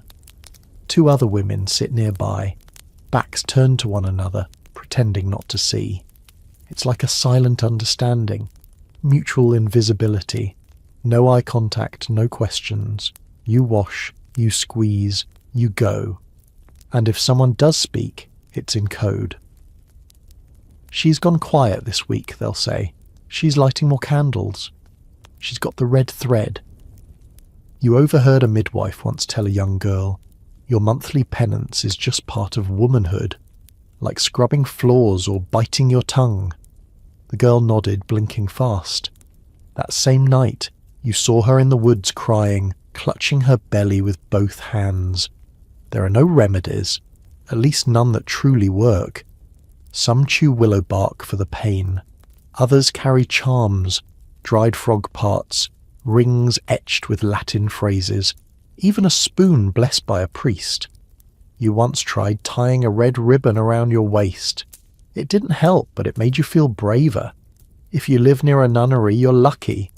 Some sisters pass down recipes for special teas made from mugwort, yarrow or angelica root. They help a little, if you can afford the herbs and keep your visit quiet. Still, even when you manage the bleeding, there's the smell. Blood mixed with sweat and fear, cloaked in layers of wool. It's hard to hide. Men wrinkle their noses. Children point. Dogs sniff and won't leave you alone. You pretend not to notice. Once, during a town feast, your cloth shifted and stained your skirt. You felt it, before you saw it. A woman noticed, quickly tied her shawl around your waist and whispered, "Say you spilled wine." You did. She nodded. No one else asked. You think of that moment often, because in this world, dignity is something you borrow, quietly, from other women. Later that evening you sit beside the hearth, hunched over and trying to hide the wince every time your belly cramps. No one asks what's wrong. No one needs to. Your mother sets a warm brick by your feet, not out of pity, but because she remembers what it feels like. A quiet mercy passed between generations. Your brothers steer clear. Your father mutters something about female matters and heads outside to check the goats. Even the dog gives you a wide berth. It's not disgust exactly, more like superstition. You wrap your shawl tighter and shift on the stool, adjusting the cloth beneath you. It's already damp. You know you'll have to rinse it later in the dark, then hang it somewhere secret to dry, but not outside. Last time a boy found one of your rags and chased you around the village waving it like a victory flag. He didn't understand what it was, just that it flustered you. You remember your face burning hotter than your body. There are other risks too. Infection, sores, rash from reusing cloth that didn't dry fully. You've known girls who bled for weeks and whispered of curses. One was sent to the abbey. Another was married off quickly. To balance her humours, they said. The logic didn't make sense, but no one questioned it. Some people believe menstruation is cleansing. Others think it's punishment. Either way, you're expected to carry it silently. You heard once that in Egypt women use papyrus as pads. In Rome, they use soft wool tied with ribbon. In France, noble women sometimes sat in special chairs with hollowed-out cushions. You wonder if it helped, or if it just made them feel more delicate while still bleeding through silk. In your village, it's simpler. You bleed. You keep working. There's butter to churn, children to feed, beans to sort. You can't excuse yourself for a bad day. The fire still needs tending.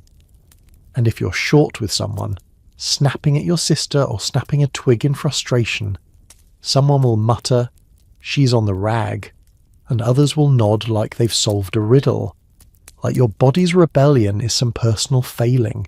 Still, it's not all grim.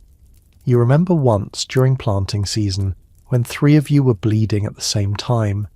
You work side by side in the fields, groaning softly, occasionally leaning on each other to rest. Someone made a joke, something about red tulips growing faster that year, and you all laughed so hard one of you leaked through her apron and didn't care. That was the first time you felt like this wasn't just something to endure, it was something you shared. Not with men, not with healers, but with the other women who understood without, needing to ask. Tonight, when the house quiets and the others sleep, you'll wash your rags in the dark, hang them by the chimney where no one will see. You'll drink weak tea, press your hand to your belly, and curl into the blankets.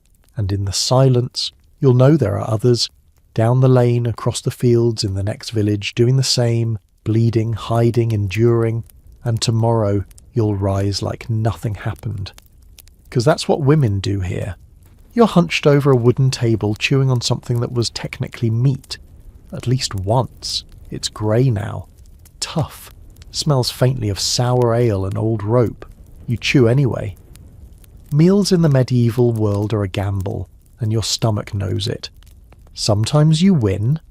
A fresh loaf, a roasted hen, a warm bowl of pottage with actual vegetables. But most days, you eat what's available, what's left over, what's barely held together with salt and prayer. This meat, dried and salted so hard it could double as roofing tile. It's been rehydrated in broth, but only just. You don't ask where it came from. You learned long ago that don't ask is a survival strategy. People here don't waste food. Not when growing, storing and preparing it takes so much effort. If it's sprouting fuzz, you scrape it off. If it writhes, you cook it longer. If it smells funny, you douse it in vinegar and call it aged. You've eaten bread so hard it cut your gums, and cheese so sharp it made your eyes water. And you'll do it again tomorrow. Your guts aren't thrilled. You're used to the occasional rumble, but lately it's been worse. Cramps that fold you in half. Sudden, urgent sprints to the hedgerow. That hollow ache that whispers something in here is fighting for its life. Your aunt blames the meat pies. Never trust a pie you didn't make yourself, she says, and she's right. You once found a feather in one. Another time, a tooth, not yours. The market sells fish sometimes, pickled herring, smoked eel, but those come with risks too. You remember the festival 2 years ago when someone sold spoiled trout to a crowd. By nightfall, half the village was doubled over, and the healer made a fortune handing out boiled garlic and hard prayers. Speaking of healers, one of them swears by fermented cabbage as a digestive aid. Another recommends charcoal mixed with ale. You tried it once. It turned your tongue black and didn't stop the cramping. A monk from a nearby abbey once gave you dried mint leaves and said, "Chew these and let God sort it out." You did. Nothing changed. You're not alone. Everyone in the village lives with a stomach in various stages of protest. Children with bloated bellies. Men belching over every meal. Women who whisper that certain foods unbalance the humours. Your own grandmother used to say, If your stew doesn't make you sweat, it's not killing the worms. Then there's the bread. Most of it is coarse. Rye, barley, sometimes wheat if it's a good year. But bad years bring ergot, fungus that grows on damp grain and hides in plain sight. Eat enough and you get the fire. Your limbs burn, your skin prickles, you see visions. People have lost toes from it. Minds too. The miller swears he checks every sack, but you've seen his eyes. He can't see straight anymore. Still, you eat the bread. Because what's the alternative? You chew slowly now, trying to ignore the gurgling in your belly and the sudden chill in your arms. The meat is gone. The broth is cool. You stare at your empty bowl, wondering if this is the meal that ruins your week or just the one that ruins your afternoon. Either way, you brace yourself and hope you're near a hedgerow when the moment comes. You spend the next hour pacing slowly behind the barn, trying to will your gut into behaving. The ache comes in waves now, deep, low cramps that make you lean against the wall and clench your teeth. You remember someone once saying, "It's not a meal unless it fights you back." You didn't laugh then. You definitely don't now. Your stomach is staging a rebellion. You think about what you ate, the stringy meat, the broth that tasted a bit off, and that hunk of cheese with the blue spots you pretended not to see. Maybe the cheese was the final straw. Maybe it was the water. You'd pulled it from the well yesterday, and it had a strange slick floating on top. But you boiled it, didn't you? Sort of. You remember old Bernard, who used to sell pies down by the church? He died last spring. Spoiled trout, they said. But some whispered it was his own hands. He'd been licking his fingers too often, they claimed, while kneading dough and counting coins. Now his pies are gone, but the legend of Bernard's belly lives on. Any sudden stomach pain earns the name. You're not there yet, but you're close. You double over again, hands on knees. A fly buzzes nearby, drawn to the sweat on your forehead. You swat it weakly. The breeze shifts. You swear you hear your own belly bubble. Someone walks by and nods, sympathetic. They know that sound. They've heard it before. They've felt it. At night you try to sleep, curled tightly in the straw, your hands pressed to your abdomen like a prayer. There's nothing to take, no medicine, no balm, just time, just waiting. You think of the remedies you've seen. Swallowing a charcoal biscuit, tying a red thread around your ankle to confuse the demons, drinking water stirred with a silver spoon, if you're rich enough to own one, smearing goose fat on your navel and lying face down until the pain stops or you fall asleep. You've tried at least 2 of those. One made it worse. The other made you smell like poultry for a week. The healer in the next town offers clay tablets for purging the bile. They work, just not in the way you'd hope. The last man who tried them didn't leave the privy for a day and a half. Still, there's something oddly communal about it. You're not the only one doubled over, gripping your gut like it's about to leap from your body. At any time of day, someone is suffering the same fate. You pass each other in silence, eyes wide, hands cradling bellies, nodding like battle-weary soldiers. You call it the churn, the sound, the feeling, the way it takes you down. But you survive. Most do, some don't. A neighbour girl died last winter. The illness took her quickly. Fever, cramps, then gone. They said she ate bad lentils, or maybe it was the water, or maybe fate. You think of her sometimes when your stomach twists like this, and you keep breathing, shallow and slow, counting each pang like thunder before a storm. Eventually your body settles.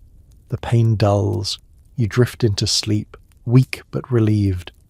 But in the morning, you'll eat again, because hunger always returns before caution does. You wake to the throb. Not a hunger pang this time, but something deeper, sharper, right near your jaw. You press your hand to your cheek. It's swollen, warm. You wince just touching it. The toothache has returned. It's been building for weeks. a dull ache whenever you chewed meat, a flash of pain with cold broth. Then yesterday it started pulsing on its own, as if something alive had taken up residence in your gum. Today, it feels like it's trying to claw its way out. There's no dentist. Not really. Teeth are your responsibility until they betray you, and when they do, you beg someone with strong hands and a questionable conscience to make it stop. You poke at the swelling with your tongue. The tooth is loose. It shouldn't be loose. You haven't fallen, haven't been hit. It's just rotting, like wood left too long in the rain. You remember when this started, that winter you cracked a molar on a pebble hidden in barley porridge. You spat out blood and chalky fragments. Since then, it's been a slow decline. A black line creeping up the gum, a stink in your breath you can't brush away. You've chewed parsley, rinsed with salt water, even stuffed clove buds between your cheek and gum. But it's too late now. You rise, pulling on your cloak with trembling fingers. There's only one man in the village who deals with this sort of thing, Alric the barber. He cuts hair, drains boils, and yes, pulls teeth. People joke that if you go in with 10, you'll come out with none, but at least you'll walk out. His shop smells like iron and ale. You step in, and Alric raises an eyebrow. He sees your swollen face and doesn't even ask. Just nods toward the stool by the window. You sit. He pours something strong into a wooden cup. You sip and gag. It's bitter, sharp, and burns all the way down. Spirits of some sort. Enough to make you woozy, but not numb. Nothing ever truly numbs what's about to happen. He lifts a tool from the fire. Tongs, thick and blackened. They look like something you'd use to turn a pig on a spit. You've seen this before. You've heard it before. The crunch, the yelp, the awful snap. Your fingers grip the edge of the stool. Alric holds up the tongs. He waits for your nod. You give it. And then pain. Blinding, blinding pain. Your head jerks back. A cracking sound like splitting wood. You taste blood. So much of it. The world spins, and then it's out. He holds up the tooth like a trophy. It's black at the root. The gum bleeds freely now. He stuffs a wad of cloth in your mouth and presses your jaw shut. Hold it there, he says. Don't talk. You weren't planning to. You stumble outside a few minutes later, dazed and dripping. The cold air hits your open socket like a punch. You hold your cheek and feel the shape of your face altered. A part of you is gone. Forever. But the ache is gone too. For now. You shuffle home with one hand pressed to your jaw, the other clutching your cloak, closed against the wind. The world feels oddly quiet now, like you've been unplugged from it. Everything is muffled by the throb in your mouth and the fuzz of cheap spirits still swirling in your head. At home, your aunt glances up from the hearth. She sees the bloody rag, the sunken cheek, and says nothing. Just hands you a warm mug of broth and gestures toward the straw mat by the fire. You sip slowly, the warmth seeping through your chest even as your mouth throbs. Every swallow sends a ripple of ache through your head. But it's better than before. At least now the pain is honest, fresh, clean, in its own awful way. You lie back, and your eyes drift to the rafters. Above you, bundles of dried herbs dangle. Lavender, sage, rosemary. Not for seasoning, for masking the scent of illness. The villagers believe certain smells keep death at bay. That if your home smells like something alive, something green, the Grim Reaper might walk past your door in confusion. You once thought it silly. Now, with blood drying in your mouth, you're not so sure. The infection could come next. That's the worry. No one says it out loud, but they're all thinking it. Sometimes a pulled tooth heals clean. Other times the swelling comes back, worse, hotter. People speak of jaw rot in hushed tones, a spreading blackness that starts in the gums and ends with a burial. You've seen it. Old Nellen had it. His face ballooned until his eye disappeared. He muttered nonsense for 2 days, then stopped muttering altogether. The priest came. The birds gathered. You remember the smell more than the sight, like spoiled broth and burnt feathers. You shift uncomfortably on the mat and the movement sends a jab of pain through your temple. You close your eyes and try to think of anything else. You remember once, as a child, being told about a tooth charm, a small pouch filled with herbs and a sliver of bone tied around the neck to keep one's teeth strong. You even made one out of curiosity. It smelled like moss and soap, and you wore it for weeks. Your teeth still rotted, of course, but the charm did make you feel braver. The next morning, your cousin jokes that you look less lopsided now. You punch him in the arm, gently. It hurts to smile. You rinse your mouth with warm ale, doctor's orders, or at least barber's, and spit into the hearth. The hiss of it feels final. You wrap yourself tighter in your cloak and sit by the fire, watching, waiting, hoping the wound stays quiet. Later, someone hands you a chunk of soft bread. You tear it with your fingers and chew on the other side of your mouth, carefully, cautiously, as if every bite could be your last before round 2. In this world, every tooth you keep is a victory, and every one you lose is a lesson in survival. You wake to the sound of coughing, not the usual morning throat clear or hay fever sniffle, but something deeper, wet, heavy, from the chest, the kind that makes you flinch even before you fully open your eyes. It's your little sister this time. She's curled up under a thin wool blanket, her face pale, her breath rattling. You press your hand to her forehead, burning. She hasn't eaten in a day and she keeps asking for water. But the well's low, and what you have left has flecks floating in it. Bits of ash, maybe, or worse. You try to remember what the healer said last time someone got sick like this. Warm broth, a pinch of dried sage, rest, and if that doesn't work, prayers. Because the truth is, in your village, getting sick is a roll of the dice. There are no real doctors, just those who know more than others, and sometimes that's barely anything. Your mother sends for old Mira, the village midwife and closest thing to a physician you've got. She arrives quickly, wrapped in a cloak patched with decades of use. She smells of thyme and damp wool. Her hands are cracked but steady. She presses her ear to your sister's chest, frowns, and begins rummaging through her pouch. Out comes a small tin of thick salve, lard mixed with herbs. She smears it across your sister's chest while muttering something that sounds half prayer, half threat. Then a bundle of dried leaves, crushed and steeped in boiling water. The smell is sharp, bitter, almost spicy. She holds the cup to your sister's lips. "Drink," she whispers, slowly. You want to ask what's wrong, what this illness is called, but you know better. Names mean nothing here. Fever is fever. Cough is cough. If the body wins, it passes. If not, you dig.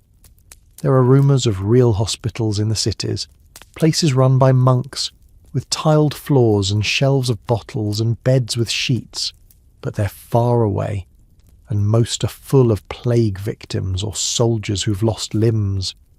Here, the hospital is your own bed, and the nurse is whoever has time to watch you sweat. Old Mira opens her pouch again and pulls out a leech. You swallow hard. She applies it gently to your sister's arm, muttering, "Let it draw the heat."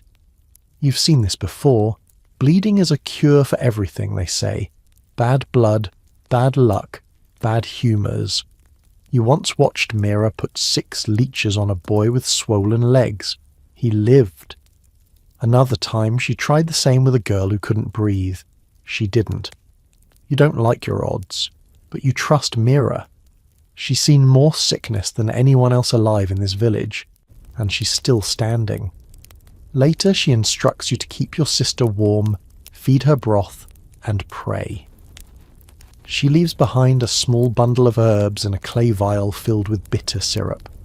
Only at sunset, she warns. You nod and slip it into your pouch. There's no medicine cabinet here, no labels or guarantees, just roots and chance, and a whole lot of hoping.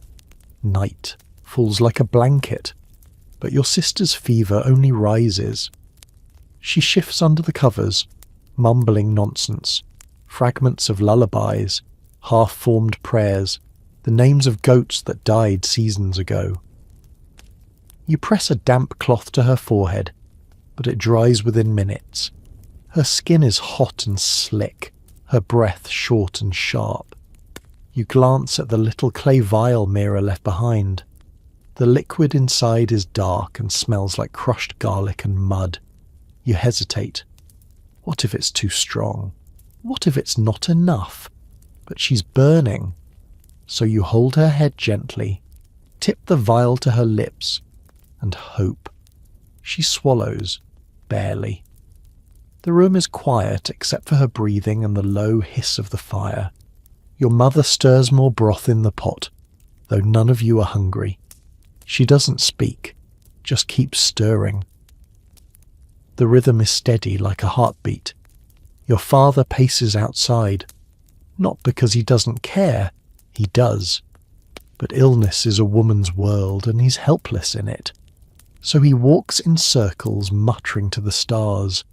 You think about those places in the stories, the grand hospitals with clean beds and linen curtains, with men in robes who study scrolls and diagnose illnesses with names. But you've also heard about the bleeding there, surgical knives, bone saws, and screaming behind closed doors.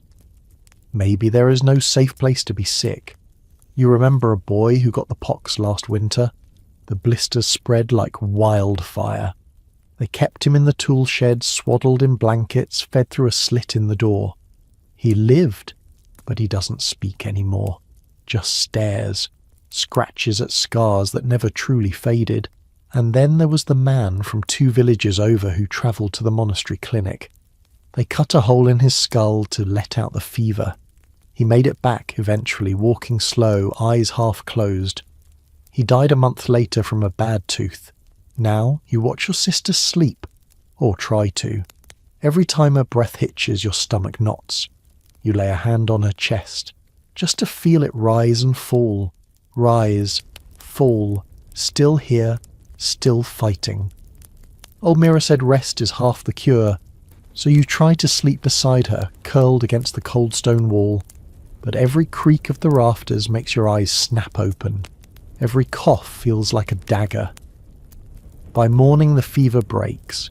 She's damp with sweat, but the fire in her eyes is gone. She's pale but breathing steady. When she opens her mouth and rasps, thirsty, it's the sweetest word you've heard in weeks.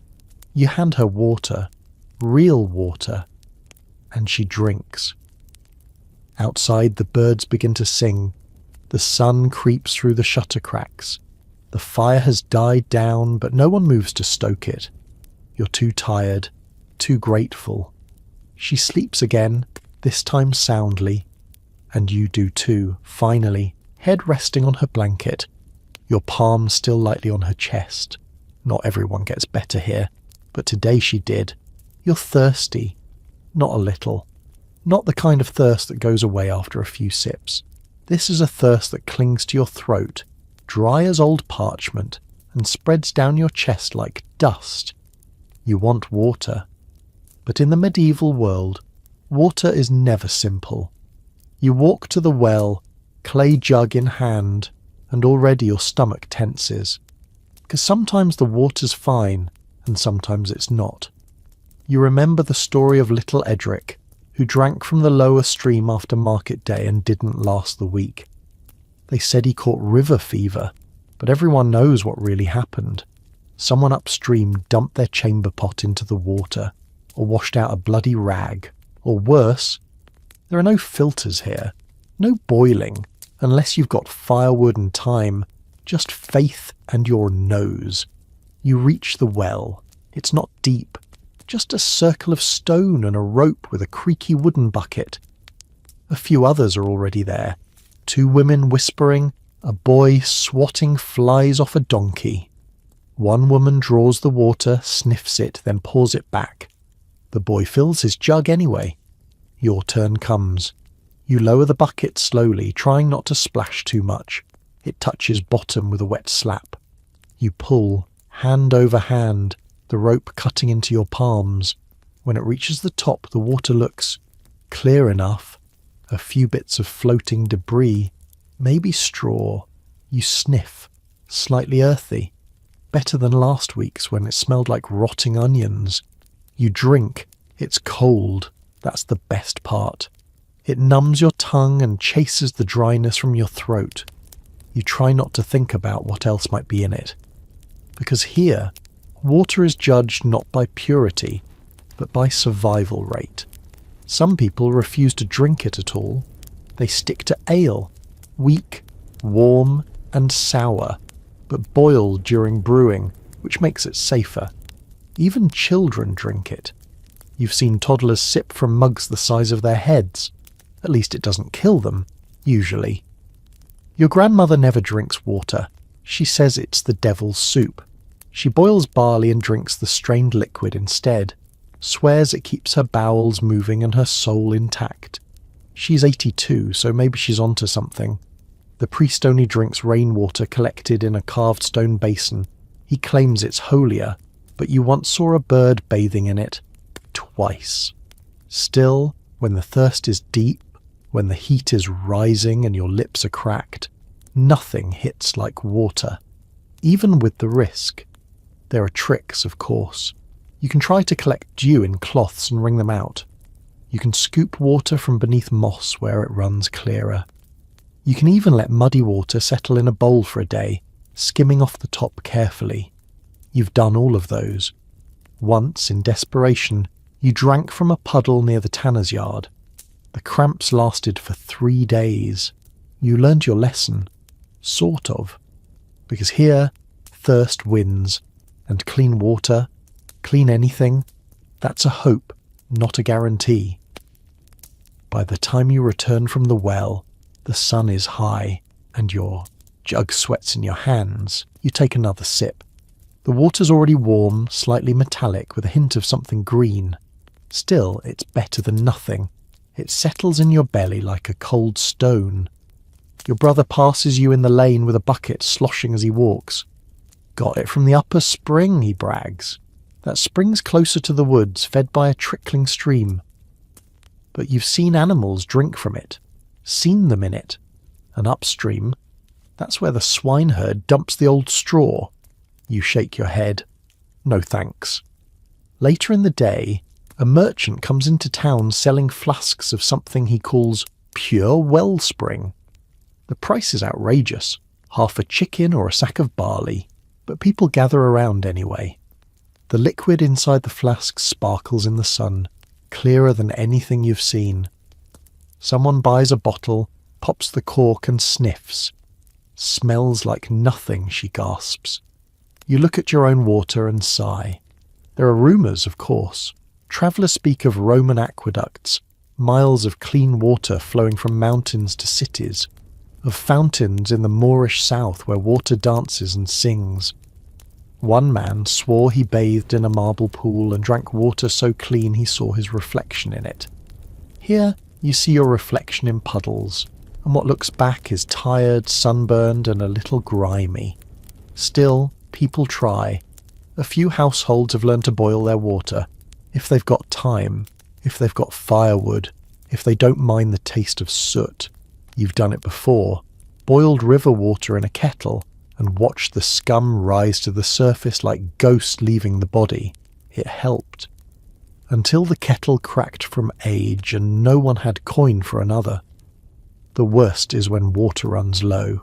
In late summer the wells dry out. Buckets come up empty, scraping bottom. Then you walk further, to the forest spring, to the river bend, to the muddy puddle that used to be a pond, and every step adds weight. Because now, not only might you be drinking filth, you're working for the privilege. You once saw a girl carry water in clay jars slung across her shoulders. The jars cracked from heat halfway home. She dropped to her knees and sobbed into the dust. Everyone watched. No one spoke. We've all been her. Even collecting rain is unreliable. The roofs leak soot. The buckets get knocked over. Birds drown. The rain itself sometimes smells wrong, like the smoke from too many fires clinging to the sky. So you do what everyone does. You drink, you hope, you suffer, and if you fall ill, you blame the meat, not the water, always the meat. You finish the last of your jug, letting the final swallow sit on your tongue. You close your eyes, just for a moment. It's warm, but it's wet. And in this world, that's enough. You smell her before you see her.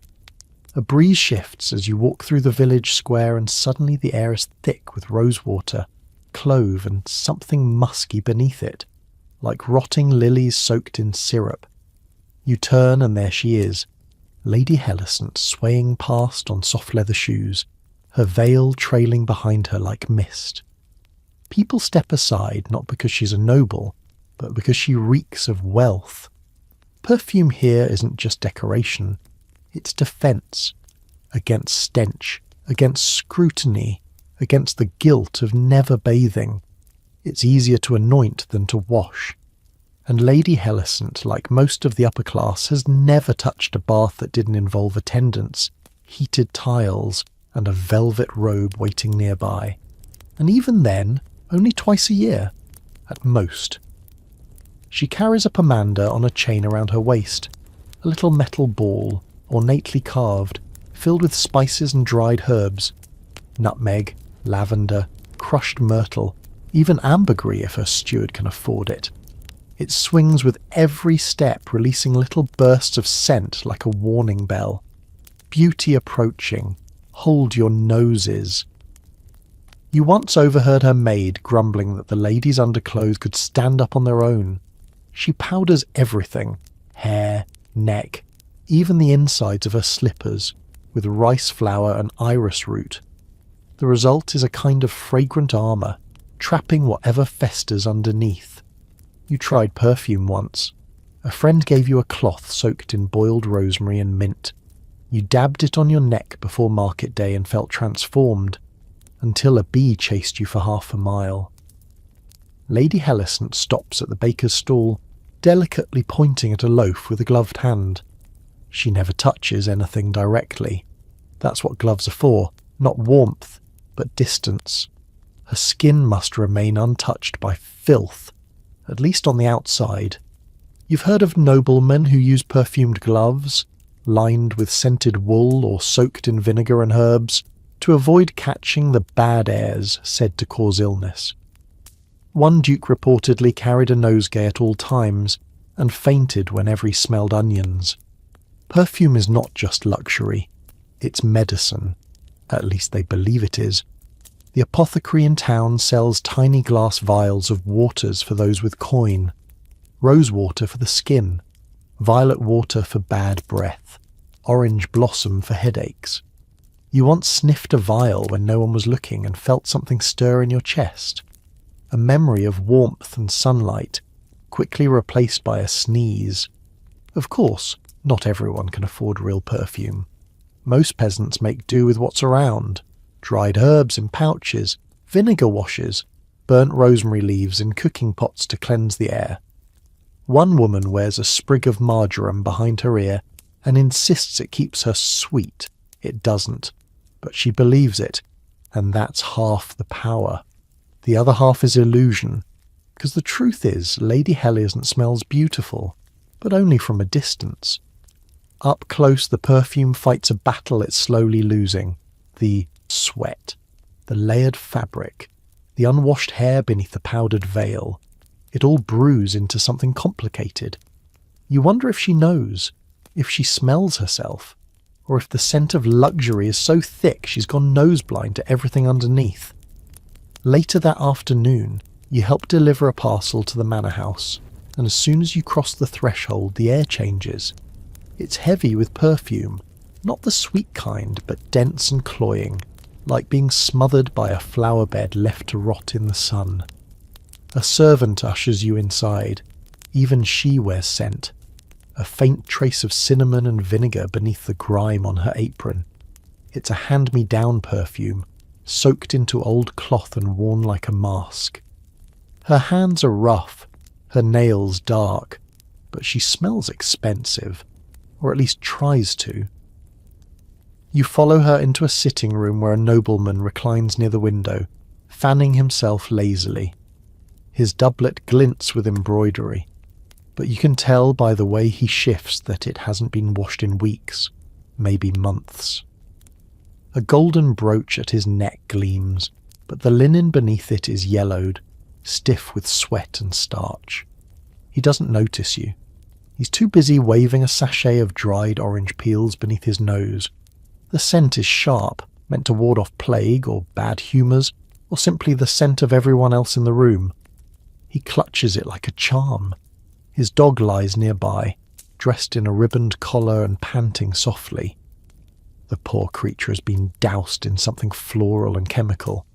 It scratches constantly. You suspect the fleas are perfume too. The nobleman speaks slowly, lazily, never acknowledging the human stink that hangs in the air like fog.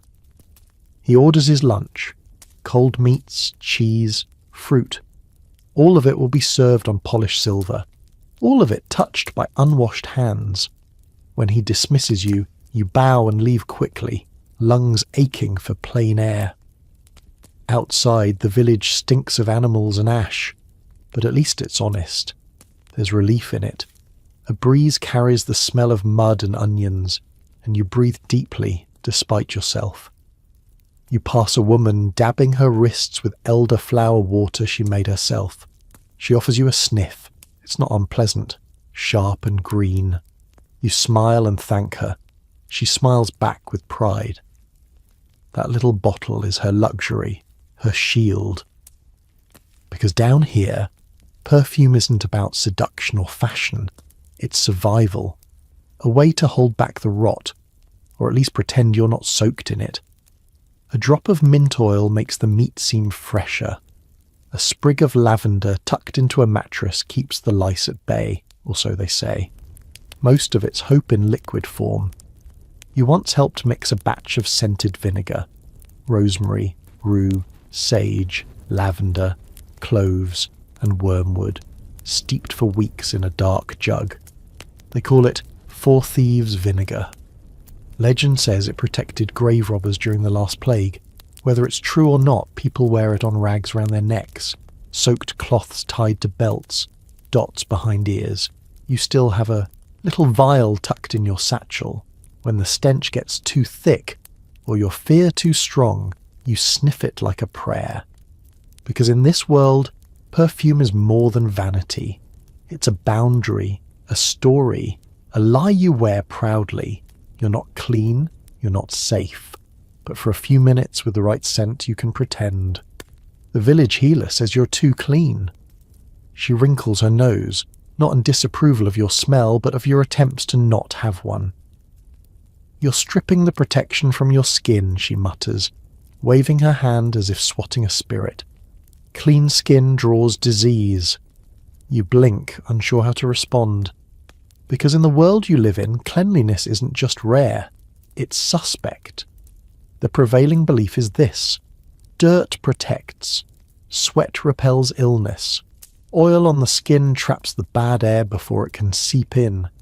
The humours must remain balanced, and water, especially hot water, opens your pores and invites the sickness in.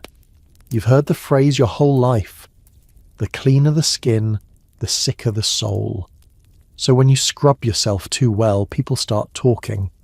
Mira says you'll catch a chill in your bones. Tom's mother says you'll weaken your blood. Even your uncle shakes his head. Mark my words, he says, you'll end up coughing blood by winter. You once washed thoroughly before a holy feast. Not a full bath, just a cloth and some boiled water with mint leaves. You scrubbed your feet, your neck, your arms. You felt lighter, fresher, like a new skin had grown beneath the grime. 3 days later you developed a rash on your forearm. probably from something else, a flea bite, or bad cheese, but everyone pointed to your washing. "See," they said, "that's what happens when you take the devil's soap." There are saints who are praised for never bathing. St. Benedict reportedly went decades without so much as a rinse. Dirt was seen as holy, suffering made visible. Pilgrims wear layers of it on purpose. A cleansed body was a sign of pride, or worse, vanity. Even grave diggers, who are constantly covered in soil, are considered somewhat immune to illness. "It's the earth," people whisper. "It seals the skin." The irony: you want to be clean, but you're terrified of being too clean. The noble classes, of course, avoid this logic. They don't wash either, but not for religious reasons, just convenience. Instead, they bathe in oils and cover themselves in powders and scents. But the villagers, they bathe in guilt and mud. You remember an old woman who came back from the city, where she'd stayed with distant relatives. She'd washed every week there, she claimed, with soap and oils. Her skin was bright, her hair untangled. She glowed like a buttered biscuit. She caught pneumonia and died within a month. Now she's remembered not for her good health, but for tempting fate with scented water and clean fingernails. You don't want to be remembered like that, so you compromise. You clean your hands before meals, quietly, with a bit of cloth. You wipe your face with rose water once a week when no one's watching. You scrub your feet before bed, but only if the pain from walking makes it absolutely necessary. And when someone asks if you've been washing too often, you shake your head and laugh. No, of course not. I'm not foolish. But when the wind is just right and no one's looking, you sniff your wrist where the rose water lingers, and it smells like rebellion. It's strange, the way the villagers treat cleanliness as a danger and filth as a kind of shield. You walk past the baker's wife scrubbing soot onto her hearth, and hear her mutter, "Let the smoke keep the fevers out." She smears ash on the threshold of her door each morning, not to clean it, but to protect it. The idea that dirt could be sacred is baked into daily life. Children are allowed to play barefoot through dung and puddles, because building immunity means building grime. One woman you know refuses to wash her baby until its first birthday, claiming it'll wash away its soul. The baby seems fine, albeit crusty. You've watched old men sit for hours near pigsties, breathing in what they call healthy air. They believe bad smells repel worse ones, like foulness cancels foulness. One farmer insists the key to surviving plague season is to never leave your stable, because nothing wants to compete with the stink of cows. That same man hasn't had a cold in 5 years. Of course, when people do fall ill, they don't blame the filth. They blame the body being too open, too soft, too exposed to wind and spirits. If someone dies after bathing, it's always the bath's fault, not the bacteria no one knows about. The water thinned their blood, they'll say. It opened their flesh. There are no germ theories, only air, bile, balance, and God. You've seen those who take it further. One pilgrim wore the same cloak for 4 straight years, never removing it. When he finally did, it was stiff with layers of grease and dust. He said it kept the devil from finding a clean spot to enter. You don't know whether to admire him or pity him. Maybe both. In your house there's a small wooden cross hung near the hearth, draped with a ribbon of cloth darkened from years of smoke and skin oil. Your mother says it's a holy rag, once used by a healer to wipe fever from your grandfather's brow. It's never been washed. She says the healing lives in it still. It smells like sour butter and hope. When plague rumours spread, people don't turn to soap. They turn to smoke. Vinegar-soaked rags tied around faces. Burning bundles of herbs waved like incense. Dung cakes burned in corners to confuse the evil air. You once burned thyme and nearly choked, but someone told you that meant it was working, and through all of it, The fear of being too clean persists.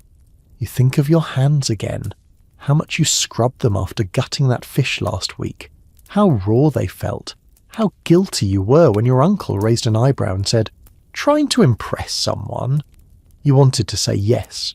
You wanted to say, "I just want to not smell like death for one day." But instead, you muttered something about splinters and rubbed ash on your palms to make them look properly used. Because in this world, dirt is more than dirt. It's culture, it's protection, it's proof that you belong. So when the rare thought creeps in, what would it be like to be truly clean? You smother it like a coal that's burned too hot, and go roll up your sleeves in the dust. The candle is nearly burned to the base when he leans in to kiss your hand. You flinch, just slightly, but it's enough. He notices.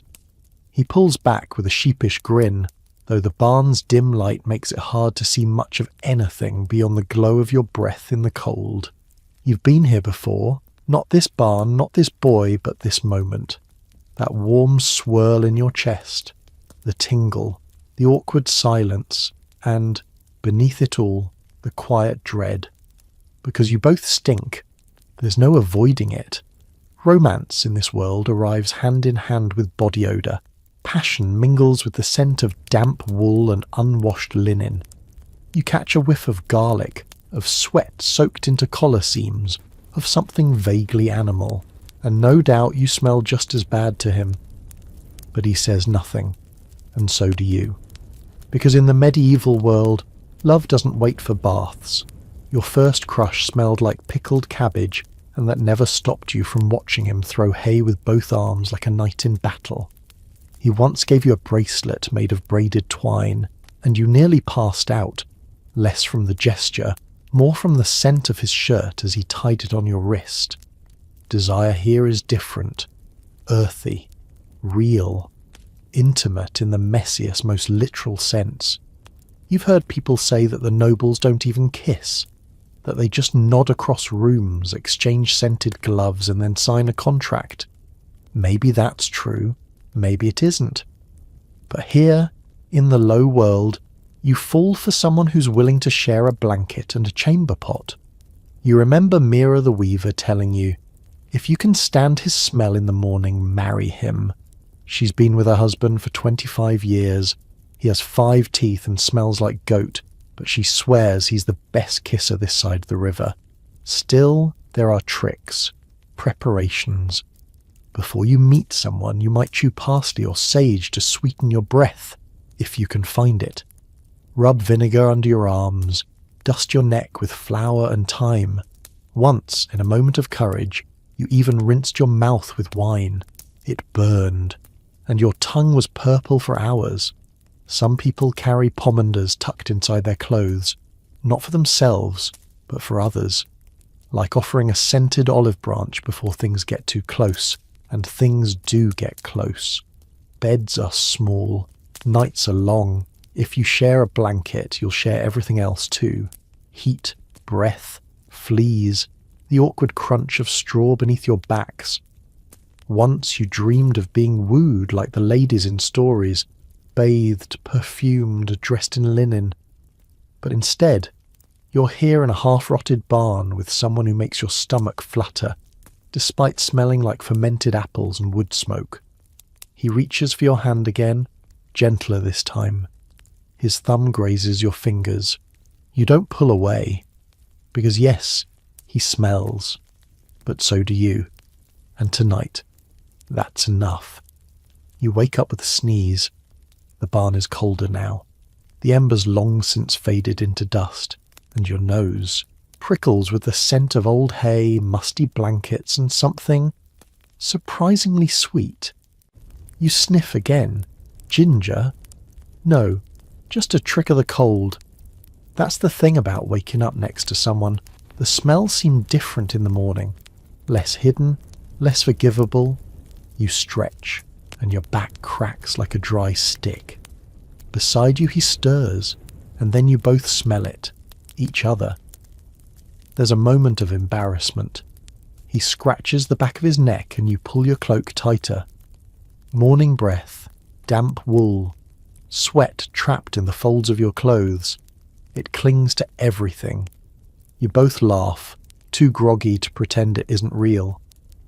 Still smell better than the tanner's boy, he says. You chuckle. That poor tanner's son. The smell of urine, lye, and rotting animal hides follows him like a curse.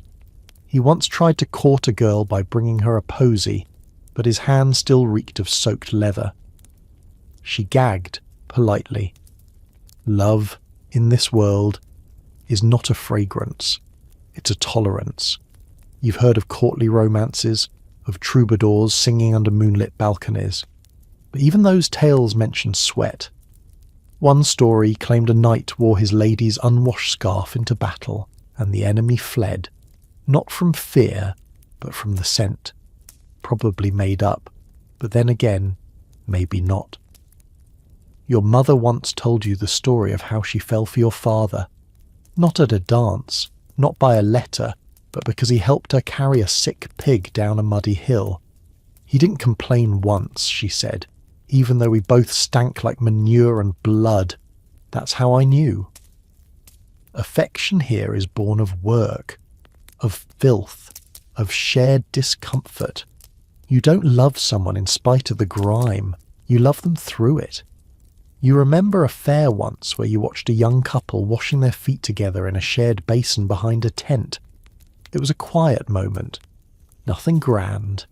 Just soap made from lard and ashes, water going brown, and two people smiling at each other like they'd never seen anything more beautiful. It stuck with you. Because in a world where soap is luxury and hot water a rare miracle, care looks like washing someone's feet, brushing straw from their back, picking lice from their scalp, whispering, "You smell terrible," and hearing, "So do you." You walk back to the village beside him, hands occasionally brushing, heads bowed against the wind. The road smells of horses and wood smoke, but it's not unpleasant. It's home. By the time you reach the bakery, the scent of rising bread overtakes everything else. For a moment you both inhale and grin like fools. He squeezes your fingers before parting ways, and though you still reek of smoke and straw and something vaguely barnish, your chest feels light. Because in this world, love doesn't smell like roses. It smells like survival. You're not alone in your filth. Because every few weeks, or months, depending on the mood of the village, comes what you all call the washing day. It's not some solemn rite or relaxing bath ritual. No candles, no singing, just buckets, shouting, goosebumps and shame. The town square becomes a battlefield of soap, splinters and suds. A line of tubs is dragged out, wooden, cracked and smelling vaguely of mould, and the old women begin their war cries. "Next," one hollers, slapping the side of a barrel like a war drum. You're already regretting volunteering, but you don't have much of a choice. You've dodged the last 2 washing days and someone's noticed. There's a growing pressure, not to be clean exactly, but to submit to the ritual. You take off your overskirt and brace yourself for the first splash. The water is cold, brutal, like being baptized by regret. You gasp, and old Maud chuckles as she begins scrubbing your arms with something that used to be a brush, and now resembles a porcupine with arthritis. It hurts. You grit your teeth, not just from the cold, but from the judgment in the air. This isn't really about hygiene. It's about conformity, about reminding everyone that under the layers of dust and defiance you're all the same, pink-skinned, goose-bumped and shivering. Soap, when it's available, is homemade, a mix of lye, ashes and fat. It stings if it gets near your eyes. Maud accidentally drops a hunk in the water and everyone groans, knowing someone's going to sit on it. The men take their turn after, usually with more noise and less effort. They splash like dogs and call each other names, but even they don't escape the sting of vinegar scrubs or lice inspections. It's during one of these communal washes that you spot something unexpected. A stranger. He's standing at the edge of the square, wrapped in a travelling cloak, eyeing the chaos like it's a public hanging. His boots are polished, his hair is tied back, and you swear, he doesn't smell like anything. He's too clean. And just like that, every eye turns. The laughter fades. A clean man in a dirty town is more unsettling than a rat in the bread. Maud huffs. Must be one of them city folk. Someone mutters about plague, another about witchcraft. He walks away before anyone dares speak to him. You can't help but stare at the spot he stood. He didn't smile, didn't flinch, just watched and left, like he was the one appalled by you. You dunk your head in the water to shake the thought. When you come up, the town square smells of soap, vinegar, and damp wool. Familiar, unpleasant, safe, and the stranger is gone. By midday, the washing is over. Clothes are hung like surrender flags along every line, branch, and crooked beam in the village. Steam rises from kettles of reheated water, now the colour of weak tea. Children stomp through puddles that were once bath water. Someone tries to dry their socks over a fire and ends up with a scorch mark the shape of a goat. You sit on a crate dripping, wrapped in your one dry tunic. It's stiff with lye and smells like ashes and mint. Not unpleasant, just wrong. You've grown used to your own flavour of grime. Without it, your skin feels unfamiliar, like it belongs to someone else. That night you can't sleep. You've always thought washing would make you feel lighter, cleaner, maybe even happier, but instead you feel exposed, vulnerable, like your skin is too loud. Your hair is still damp when you climb into bed, straw poking through the blanket like tiny knives. The pillow smells better, sure, but the comfort is gone. You miss the layers of dust, of sweat, of you. It's as if the bath rinsed off a part of your identity, not just your dirt. And the stranger, you keep seeing him in your mind. The way he didn't react, the way you reacted. That small, gnawing thought. What if he was cleaner because he knew something you didn't? Something about what dirt really means, about what you've accepted year after year without question. You shake the thought away. In the following days, things settle back into their normal rhythm. Your tunic regains its usual crease and scent. Your boots soften with mud again. Even your fingernails grow that familiar outline of soot. The itch of cleanliness fades. But something's different. You catch yourself looking at the old soap slab on the shelf. Not with hatred, not with fear, just curiosity. You don't use it. Not yet, maybe not ever, but you look. Somewhere in the market square, a child calls out. The pigsty behind the butcher begins to reek again, and the world continues, filthy, fragrant, and alive. You tie your hair back, step outside, and let the morning air hit your still scrubbed cheeks. You're back. But now you know what it's like to be clean, and that knowledge, it clings tighter than any dirt. There's something strange about Sundays. Not the prayers, not the bread or bells, but the smell. Church, for all its holiness, reeks like a sheep pen dressed in silk. Incense hangs in the air like fog, desperately trying to mask the stench of packed bodies and week-old garments. You shuffle into the nave beside your family, shoulders brushing strangers. It's warm in here. Too warm. And the moment you step inside, a wall of smells hits you like a silent choir. Musty cloaks, mildew-soaked shoes, someone's ale breath from last night's feast, and something faintly sweet, the priest's perfume. Yes, the priest wears perfume. He gets it from the apothecary in the next town over, made from crushed violets and rosewater, with just enough clove to drown the scent of his own damp robes. You once saw him dab it behind his ears before Mass and pretend not to notice the rest of you gagging. Everyone pretends. Pretending is part of worship, because here in the grand stone belly of the church you're all equal, all sweating, all kneeling, all hoping the sermon will be shorter than your patience. The Lord may not mind your smell, but your neighbours do. You glance around at the others. A mother trying to quiet a child who keeps tugging at his stained collar. A merchant with a smudge of horse manure on his boot. An old woman with a sack of onions in her lap. And not one of them has bathed this week. Or last week. Still, there's a strange dignity to it. Because Sunday is the cleanest day many of you will have. Not because of water, but because of effort. People change their undershirts, wipe their faces, pick straw from their hair. One man you know even rinses his ears with beer. Blessed barley, he calls it. The bells chime again. You kneel. Wood creaks beneath your knees. And suddenly you remember. It's your turn to help with the holy water. You rise slowly and make your way toward the front, passing pew after pew of familiar faces, each one trying their best not to breathe through their nose. At the stone font, the water sloshes gently. It smells of old copper and faint herbs. Someone must have dropped in a sprig of rosemary. You dip your fingers in, make the sign of the cross, and try not to flinch at the cold.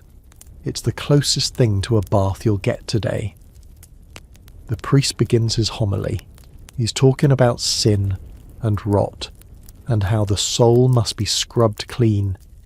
His words echo through the rafters. You can't help but glance down at your hands, still damp with blessed water, still streaked with dirt from the walk here. Clean soul, filthy fingernails, seems about right. After the sermon, the doors swing open and everyone pours out like grain from a sack, grumbling, yawning, blinking at the light. You step into the chill air, and just like that, the perfume of the priest is gone, replaced by the stench of the real world. Wet earth, horse dung, someone's fermented breakfast leaking from a cracked flask. Still, there's something pleasant about it. You walk slowly, enjoying the way your boots squish in the thawing mud. Around you, people mingle in tight knots, sleeves brushing sleeves, gossip drifting like steam. The blacksmith's wife leans in to whisper something about the cooper's daughter and that travelling monk who arrived last week with suspiciously clean hands. You pretend not to hear. You're used to this closeness now, the constant press of unwashed bodies, the whispers of wool on wool. It's intimacy born of necessity. If you recoil at every stink, you'd never speak to anyone. And if you waited to be clean to fall in love, well, you'd die single. Besides, some folks smell better after church, not in a perfumed way, but gentler, like warm bread crust, like candle smoke, like they tried. A fresh tunic, a combed beard, a wiped nose. It counts for something. At the edge of the square, the baker is handing out small loaves to the children, burnt at the bottom but free. You see two boys fighting over one and smile. Even at their grubbiest, kids find joy. You pass the public well and spot a curious sight, a young couple splashing each other with water. Not for cleaning exactly, just for the sheer delight of it. The girl yelps, the boy laughs, and an old woman shouts at them to stop wasting God's gift. But they don't. Not yet. It reminds you of something your neighbour said once. Cleanliness is a dream. Filth is a fact. Love grows somewhere in between. You reach home and toss your cloak on its peg. It smells like everyone else's cloak. Damp, smoky, faintly sour. But it's yours. And beneath the scent, beneath the sweat and old wool and weeks of wear, you feel something else. The soft glow of community, of shared grime, shared glances, shared Sundays. Not every kind of clean comes from a bath. Sometimes it comes from showing up. You scratch your scalp, already planning to boil your comb tomorrow. But for now you pull off your boots, lie down by the hearth, and breathe in the good, familiar stink of home. You stand at the edge of a field, the morning mist curling low around your ankles like lazy smoke. It's harvest season, again, and the smell in the air is thick with damp wheat, crushed stems, and the churn of sweat from a dozen bent backs. Everyone stinks, and no one cares. Because at the end of it all, after every scalding pot, every vinegar rinse, every awkward scrub down in a communal tub, the truth still lingers. You're never fully clean out here. And oddly, that's okay. You sling the sack of rye over your shoulder, the fabric damp where it clings to your neck, and you grunt as you join the others.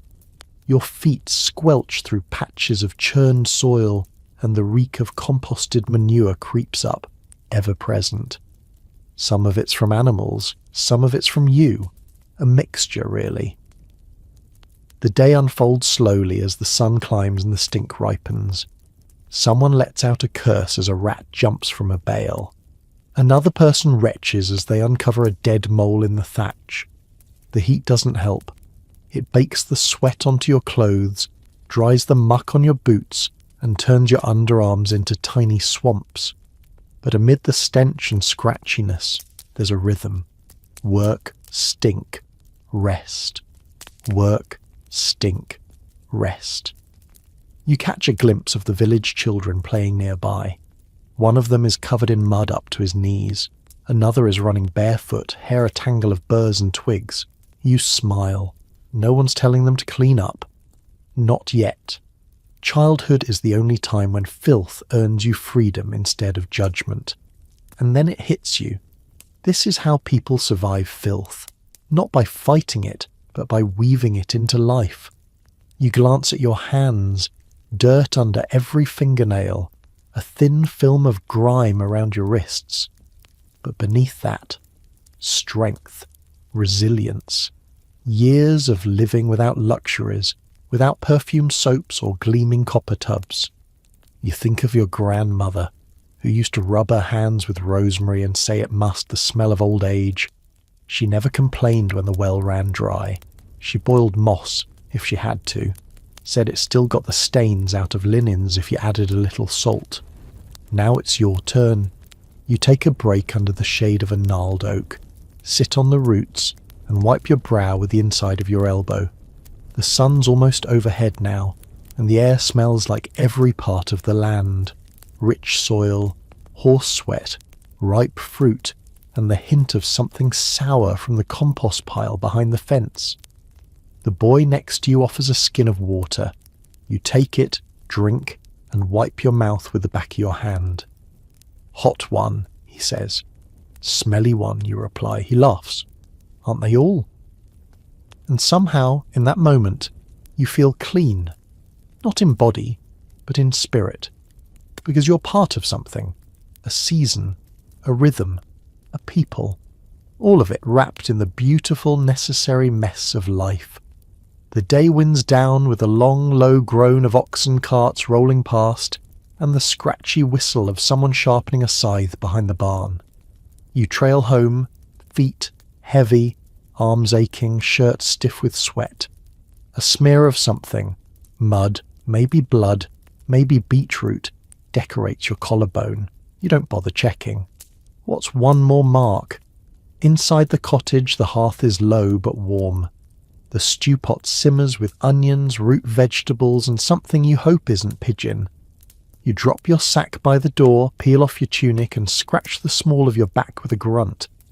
The itch isn't from fleas this time, just a day well spent.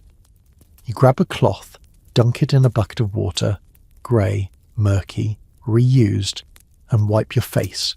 The cold stings, but it's refreshing in a way that no rosewater ever is. Just like the land, you clean yourself not to sparkle, but to breathe. And somehow, that's enough. You glance at the others, your father scrubbing his hands with hay, your sister pouring vinegar on her feet, your neighbour quietly brushing his teeth with charcoal and a stick. Everyone has their little rituals, small moments of dignity carved into the grime. You climb into bed that night without changing your clothes.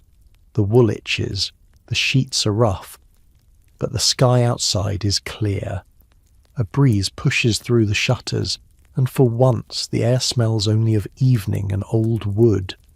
And as you lie there, eyelids heavy. You realise that medieval hygiene wasn't just a matter of soap and water.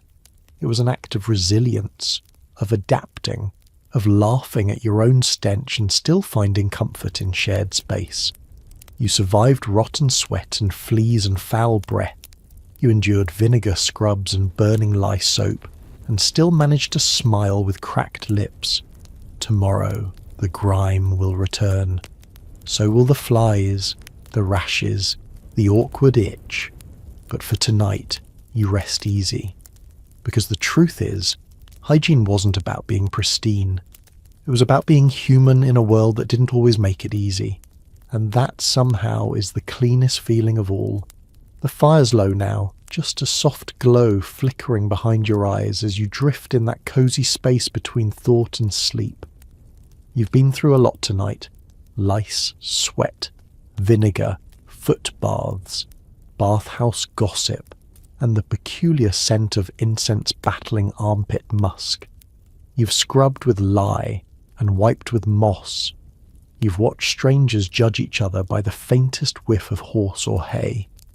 You've stood in Sunday clothes that hadn't seen soap in months and still managed to sing a hymn. And through it all, you made it. Now, as your breathing slows and your muscles soften, let the noise of the medieval village melt away. Let the smell of wool and wood smoke become distant. The heavy cloaks, the itchy tunics, the vinegar foot rinse, all of it fades like mist. In its place, there's just the calm, a quiet room, a warm blanket, a feeling of safety. Imagine you're lying in a small cottage tucked beside a fire, the air cool and still. Outside, the sheep have settled. The chickens, too, not a rat in sight. Just the moon rising slowly, silvering the thatch, roof above you. And maybe, just maybe, you're a little cleaner than you were this morning. Sleep comes easy now, because you know, being clean in the Middle Ages was never about perfection.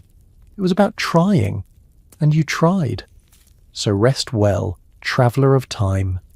The village can wait until morning.